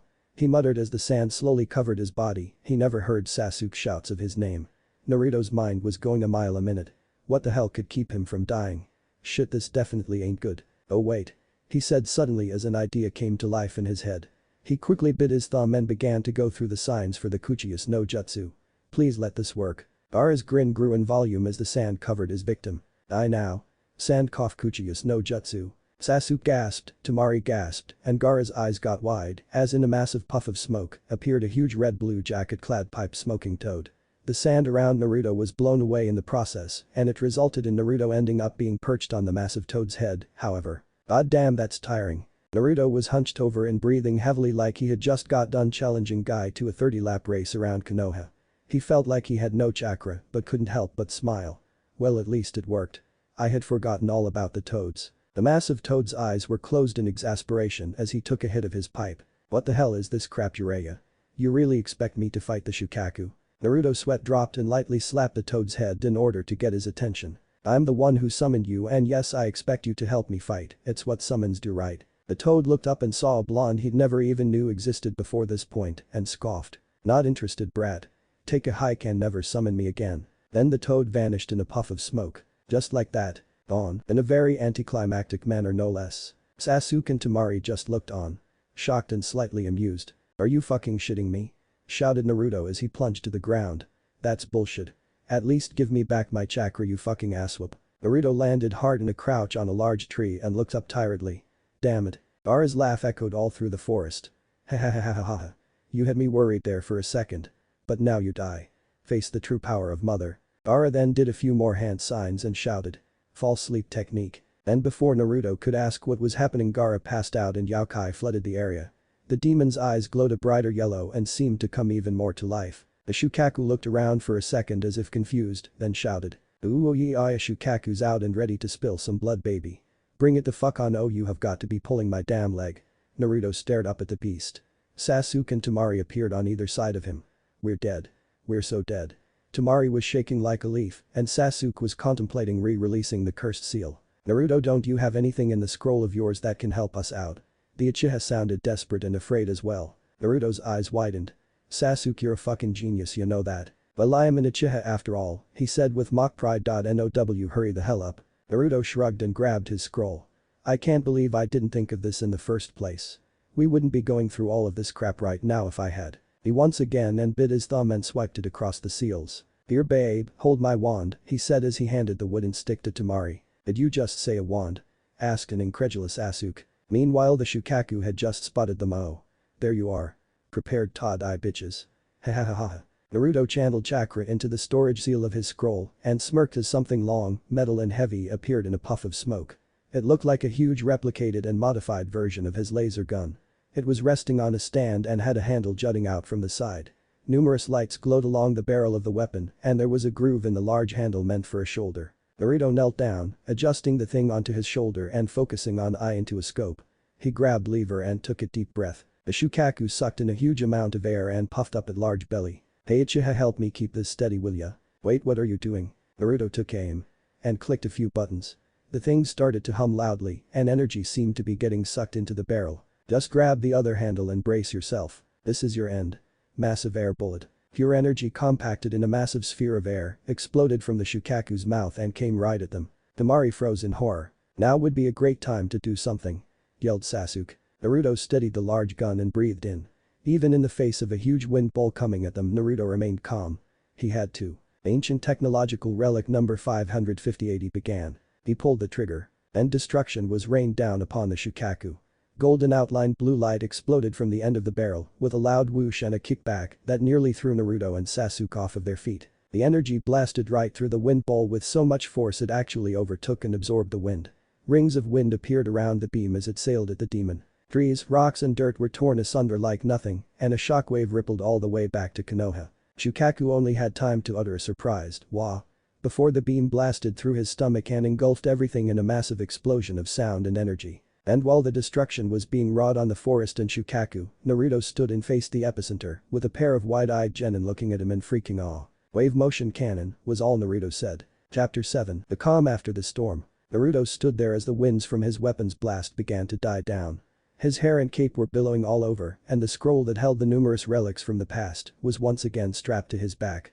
Shukaku's scream had ended some time ago. Now they were just waiting for the results when the dust cleared away. Naruto gave a satisfied smirk before he turned back to Temari and said, "Sorry if he was important to you, because I seriously doubt there's anything left after that." Then he reclaimed his wand and reattached it to his belt, leaving the sand Kunoichi to stare in horror. Sasuke was gaping at Naruto's weapon, the wave motion cannon. His eyes were wide and contemplative. The power behind this thing, Itachi wouldn't stand a chance against something like this. "Oh, can I have this?" he asked out of instinct instead of thought. Naruto laughed as he leapt from the tree and started walking towards the blast zone where Shukaku used to be but didn't actually answer the Uchiha's question. Sasuke just sighed and followed him. But not before strapping the wave motion cannon to his back lest it end up in enemy hands, though it made things a bit complicated seeing as how the weapon is longer than he is tall and a lot heavier. Temari, out of worry for her brother, followed after them. Upon reaching the area where Shukaku used to be, Naruto, Sasuke and Temari were greeted by the sight of a large smoking crater surrounded by broken shards of glass ranging in size from as big as a pen to as big as a freaking small building. If the situation wasn't so serious, Temari and Naruto would have mused about how pretty the area was, what with rainbow lights dancing all over the place like a fantasy ballet. And right in the center of that crater was Gaara. He was on his back completely naked and severely burned in several areas of his body. He was conscious. How? No one would ever be able to guess, and he was breathing deeply. Naruto took one look at him before he drew his lightsaber and started walking towards him. "You know," he began, drawing Gaara's attention and making him gasp in fear. "You and I have a lot in common." He stopped at Gaara's side and leveled the lightsaber at Gaara's throat. "Okay, maybe not as much in common outside of the whole seal demon thing, but hey. I imagine your childhood sucked major ass as well." Behind him, Temari and Sasuke gasped. "But I gotta honestly say, you're giving us demon containers a bad name by acting like a depraved psychopath bent on drinking the blood of your slain victims and claiming a giant sand and obviously male tanuki to be your mother." He ignored the voice in the back of his head that asked, "Since when the fuck do you know what standards demon containers are supposed to go by?" Gaara just continued to stare with wide fearful eyes as Naruto seemed to contemplate lopping off his head. "And I wonder what exactly drove you to this point in insanity, but I'd be a damn fool to judge you simply on that basis." He suddenly scowled. "But when you come here acting like king shit, threatening my home, even if said home is full of retarded retards, and you open yourself up to an ass whooping. Don't think I didn't have a lot of knowledge about your sand, and let me tell you I have several things sealed within this scroll that can render your sand useless." He sighed again. "It's a shame. I actually saw a kindred spirit in you." Oh well. If anyone other than Sasuke and Temari were with him, they would have openly gaped at the disturbingly nonchalant way in which he was about to kill someone. Hell, they'd probably be up for days pondering and questioning the very village he's from if they bred soldiers like that to the point that even young people felt no emotions. However, since it was just Sasuke and Temari, both who have been very close, personal and intimate with that sadistic bitch known as the Mistress of Death, such a reaction never happened, though one just as surprising did. "No!" yelled Temari as she seemingly teleported into Naruto's lightsaber's path. Naruto's eyes got as wide as saucers and he only had enough time to pull back on his blade. So instead of cutting her in half like what was getting ready to happen, he left a relatively shallow burning slash across her back. Naruto and Sasuke both winced as she screamed in pain as the lightsaber danced across her back, incinerating the cloth there and filling the area with the smell of smoking flesh which oddly enough had Naruto thinking of beef jerky. Temari ignored the pain as she hugged her brother with all the strength she possessed. She turned to glare at Naruto and Sasuke, tears brimming on the edges of her eyes. "Don't," she began. "Please spare him." Her voice was full of desperation and pleading. It was a look that made Naruto falter in his resolve to decapitate Gaara. Sasuke just huffed and crossed his arms, not really caring either way. He just wanted to go home, get some sleep and try to convince Naruto to give him that cannon. Naruto on the other hand had actually lowered his weapon and deactivated it. His eyes were locked with Temari's and he stared for a full 10 seconds. Then he sighed. "Fine, get out of here while you still can." Then he turned and headed back towards Konoha, Sasuke following next to him. "Dope, you never answered whether or not I could have this thing." Temari listened as Naruto once again laughed. And Sasuke growled in annoyance. She gave a smile full of gratitude. "Thank you Naruto-kun." Then she turned towards her shocked brother and shakily got to her feet. "Come on," she began as she lifted him up, ignoring the wince in her back as she did so. "Let's find Kankuro's dumb ass and go home." Gaara could only nod. If one were to watch the invasion of Konoha from above or from a different dimension like a TV show, they would have sweat dropped at how pathetic Konoha and Naruto summons made Oto and Suna look. The damn attack was over before it even had any time to begin. The Terminators tore through their victims like paper with the Konoha ninjas by their sides, fighting just as fiercely. In fact it was over so quickly everyone had time to gasp as the giant form of the Shukaku materialized in their forest. Then literally get disintegrated by a massive blast of energy. Hell. They even saw Sakura return to the village on the hoverboard Naruto had lent her and had enough time to bombard her with questions. Desperate to see if she knew the ninja responsible for this crushing victory over their enemy. Some already knew and word was quickly spreading. Sakura was feeling a bit annoyed that she was left out of all of the action, but she also thought to herself, who the hell am I kidding? I would have gotten in the way. Such a thought was of course a very depressing one, but she had no choice but to face that fact. Watching Naruto improve by so much, leaving her in the dust in order to compete with Sasuke, made her seriously re-evaluate her priorities. Her thoughts though were interrupted as soon as she landed on the ground and strapped the hoverboard to her back when an ambush suddenly appeared before her. "Uruno Sakura, Hokage-sama and the council wish to see you right now." Gulping, the girl made her way towards the Hokage tower. Upon returning to Konoha, Naruto and Sasuke were met up with by Skynet and the Terminators. "Enemy terminated," said the machine with an evil smirk. Naruto glanced around the village and upon seeing the remnants of the poor saps unfortunate enough to have gotten captured by one of the robots, sweat dropped. "Well okay then, good job." Sasuke, like any other 13-year-old boy, was overfilled with curiosity in an instant upon seeing the machines and couldn't help but approach and poke Skynet, asking. "What the hell is this?" Naruto barely managed to save him from the plasma blast a millisecond later. "Geez. Sasuke you idiot." exclaimed the blonde as the Terminator leader grinned evilly. The Uchiha looked quite shaken but was also glaring at Skynet with a fully activated Sharingan. "What the hell was that for?" he demanded. Naruto sighed. "He hates humans," he said. "Don't let him catch you alone." Skynet glared at the boy. "I'm not that desperate for the bones of you flesh sacks." "Yeah, sure," said Naruto while rolling his eyes. Sasuke continued his glare for 2 more seconds before his attention was taken by Naruto, removing the wave motion cannon from his back and sealing it back into his scroll. "Thanks for holding that for me Sasuke," he said with a grin as Sasuke growled. He wanted that damn cannon. Naruto seemed to notice Sasuke's displeasure and grinned. Skynet, finally annoyed at being ignored, huffed and jabbed Naruto rather harshly in the ribs. "Ow. You metal asshole," he exclaimed. "I'm leaving. It's bad enough I've been here this long without killing any more of you humans." "Oh shut up you drama queen." Then he sighed and made a shooing motion with his hand. "Beat it. Tell the others I said hey." Skynet blared with a mix of annoyance and amusement. "Until next time," he said as he and the Terminators vanished in puffs of smoke. Sasuke was amazed. Wands, energy swords, powerful projectile weapons, and an army of living machines. What the fuck else does he have in that scroll? More questions about his blonde teammate rose up. Naruto sighed and got ready to speak to Sasuke again when 2 Anbu suddenly materialized in front of them. "Uzumaki Naruto. You and Uchiha-sama are to be at the council chambers in 10 minutes. Then the Anbu was gone. Naruto sighed again. "Damn that shit was fast," he muttered. Sasuke nodded, already suspecting what the council wanted them for. When the sentinel reappeared in front of Deus Ex Machina, grasping the slumped over forms of the first and second Hokage, she couldn't help but raise an eyebrow. "Oh?"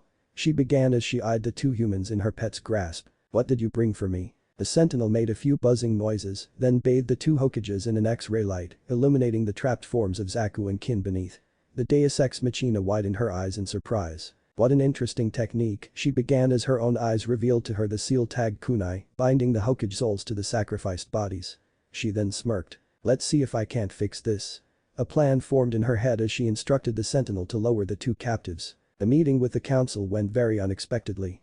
He and Sasuke walked in and were met with the steady gazes of the council, of course, Jiraiya, Ibiki, and Sarutobi, who looked like he just woke up from a beating-instilled coma. He was also surprised to see both Shikamaru and Sakura there. "How's it going, everyone?" began the blonde with a nervous laugh as he rubbed the back of his head. Several pairs of eyes narrowed ever so slightly. "Uzumaki Naruto," began Homura, Sarutobi's advisor. "I'm sure you can already guess the reason you have been summoned here." Yeah, but why are these three here?" he asked as he pointed to Shikamaru, Sakura and Sasuke. "Because they seem to be the only ones who know most about the Supins you have." At this, Naruto gulped out of nervousness. Great, this was the last fucking thing he needed right now. "And?" he began, cautiously. "Where did you get them?" Naruto was about to respond with "What the fuck do you mean? You should already know." But he froze. Holy shit, they don't know. How the fuck did that happen? Didn't I blurt it out to the whole freaking world? What luck. They were an inheritance. He said smoothly. And it was true. As a human he had inherited that city. The machines told him themselves. "I don't believe you, boy," said an old man covered in bandages. "You are an orphan. No one knows who your parents were and no one cares. So tell the truth." Naruto sighed and said, "Yeah, well, I didn't say I inherited them from my long-lost parents. How corny would that shit be? Besides, I don't need any parents. After all, I survived without them for this long, right? You, however, are close to dying right here if you don't watch what you say, you old bastard." Sasuke, Sakura and Shikamaru all gasped at his response. Damn, Naruto must have balls of steel to say that, thought Shikamaru. The man's single visible eye narrowed dangerously and Naruto was already preparing to summon Skynet again, consequences be damned. He wasn't a punching bag anymore.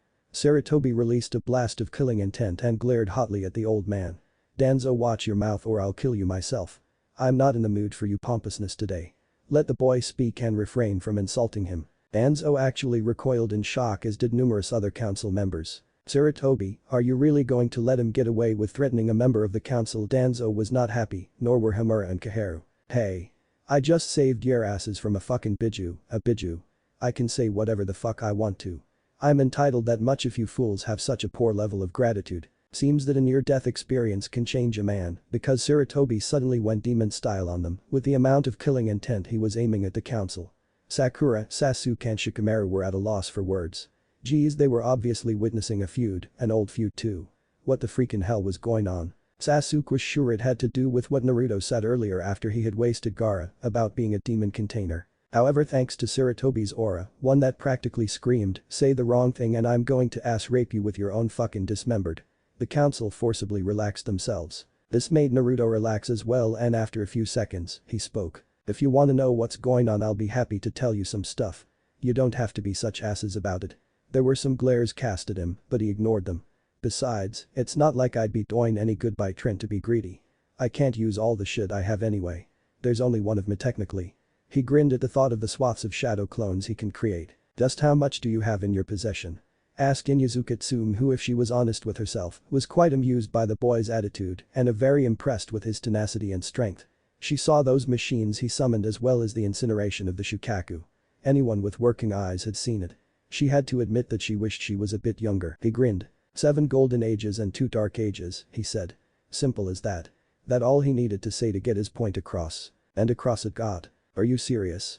screamed Sakura while other council members gasped. Ibiki choked on his tea, which he had mysteriously acquired sometime during the last minute, and Jiraiya, who face planted. Naruto couldn't help but chuckle at their responses. "Well, I don't have everything on me, beauty, you get the idea." There were a few more gasps. "Yeah, it's amazing what we are actually capable of, eh? All of the things I have are things we had created sometime in the past. All you really need to understand is that these things are freaking old, heck old, well, except for my lightsaber. I built that like 2 days ago." He gave a smirk at the gobsmacked expressions on the faces. Inoichi Yamanaka spoke up. "I saw you summon Thasamachines. Where did you get such a powerful summoning contract?" Naruto shrugged. "Oh, that. It was made for me by them. They offered." Then he grumbled.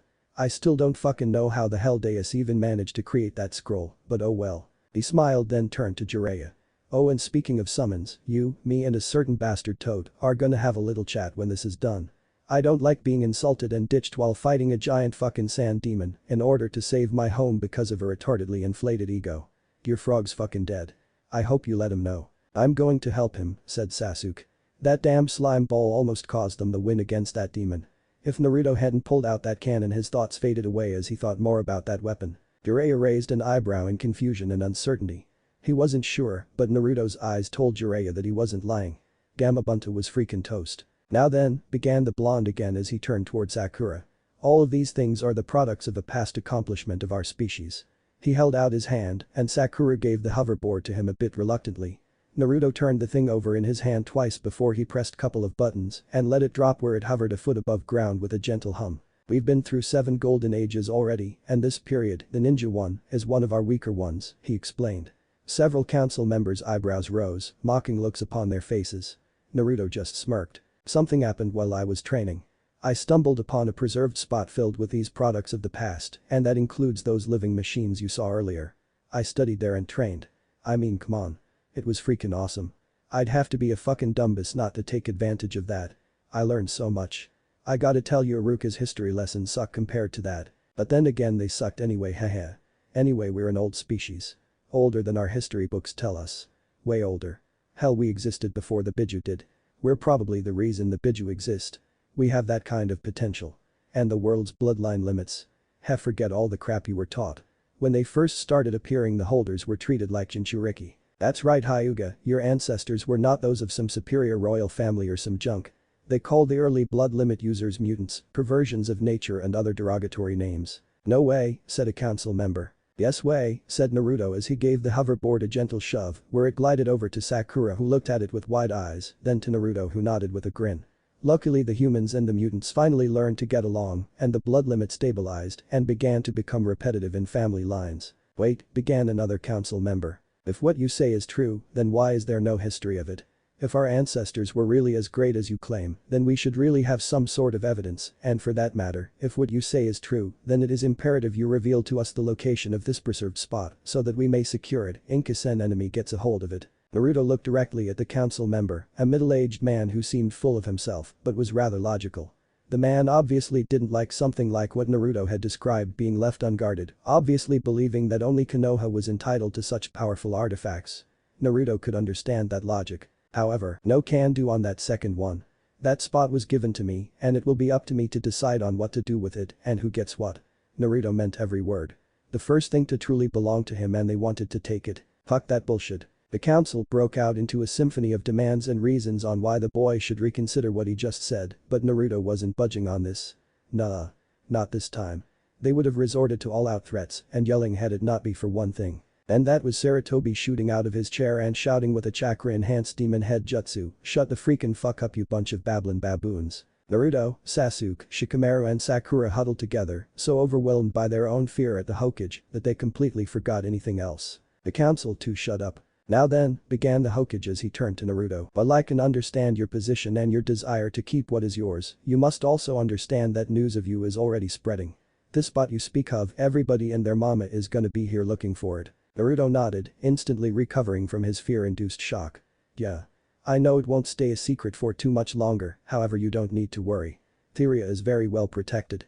Naruto's gleaming eyes were all Sarutobi needed to see before he was satisfied, the image of that sentinel dancing through his mind. The council members looked ready to say something again when Naruto said, "Please keep your pants on, guys. I do plan to help out the village. Our medical facilities especially are about to get one hell of a freaking boost. Can I go now, old man?" Sarutobi chuckled and gave a dismissive wave. Naruto grinned, then turned to the 3 other genin in the room. "Come on," he said. He glared at the Toad Sannin. "Your frog had 3 days to live." The all 4 genin were out of the room. Sarutobi sighed and rubbed his temples. "I'm way too old for this crap," he muttered. "A Hokage-sama, you forgot to promote him, and the Naru boy," said another council member. "Son Nova, oh never mind, I'll promote this some other time." There were sweat drops all around. As Naruto, Sakura, Shikamaru and Sasuke made their way through the village, one thing became apparent.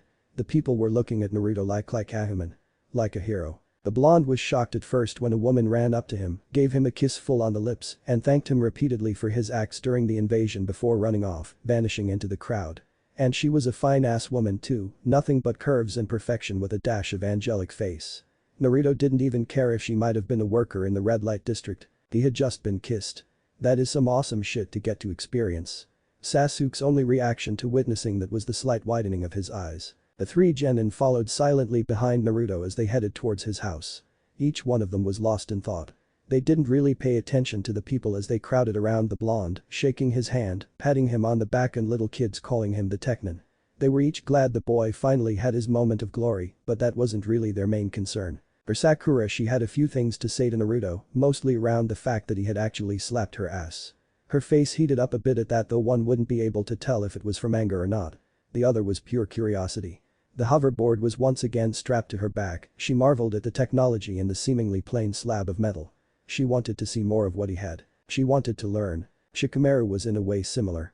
The only things he saw were the weapons he had used against Neji and of course the pawning of the Shukaku, but that was it. And from what he had observed from Sasuke, there was much he didn't get to see. Lazy he is still a genius, and geniuses cannot deny their overactive brain's precious knowledge. It just wasn't in the genes or a law of nature they could break for that matter. Sasuke wanted power. He wanted that wave motion cannon. Fuck Orochimaru. If Naruto was willing to share with Sasuke his weapons and magic and whatever the fuck else he had under his belt, then Sasuke would stay his Uchiha ass right in Konoha to get those things. Hell, he would never call Naruto a dope again. He'd teach him every jutsu he knew. Sasuke saw opportunity in Naruto he never thought existed until about 3 hours ago. And then there's the freaking Kyuubi. Fuck Orochimaru. Naruto is where it's at. The four arrived at Naruto's rundown apartment a few minutes later and waited as the blonde fiddled with the door and swung it in. Excitement and anticipation was welling up inside them as they followed the blonde in. "Light," began said blonde. "Since you two are my teammates," he pointed to Sakura and Sasuke. "And you're too fucking smart for your own good," grins at Shikamaru. "I'll give you guys the full rundown on what went down. But you can't tell anybody shit until I'm ready to tell anybody shit. Got it?" There were 3 nods, one obviously more impatient than the others. Naruto grinned and grabbed his scroll. What if Naruto has Lightning Village inheritance? Thanks for watching my video till the end. If you enjoy this content, then do consider subscribing to my channel and leave a like if you guys need the next part, comment down, and thanks for watching the video and see you guys in the next video.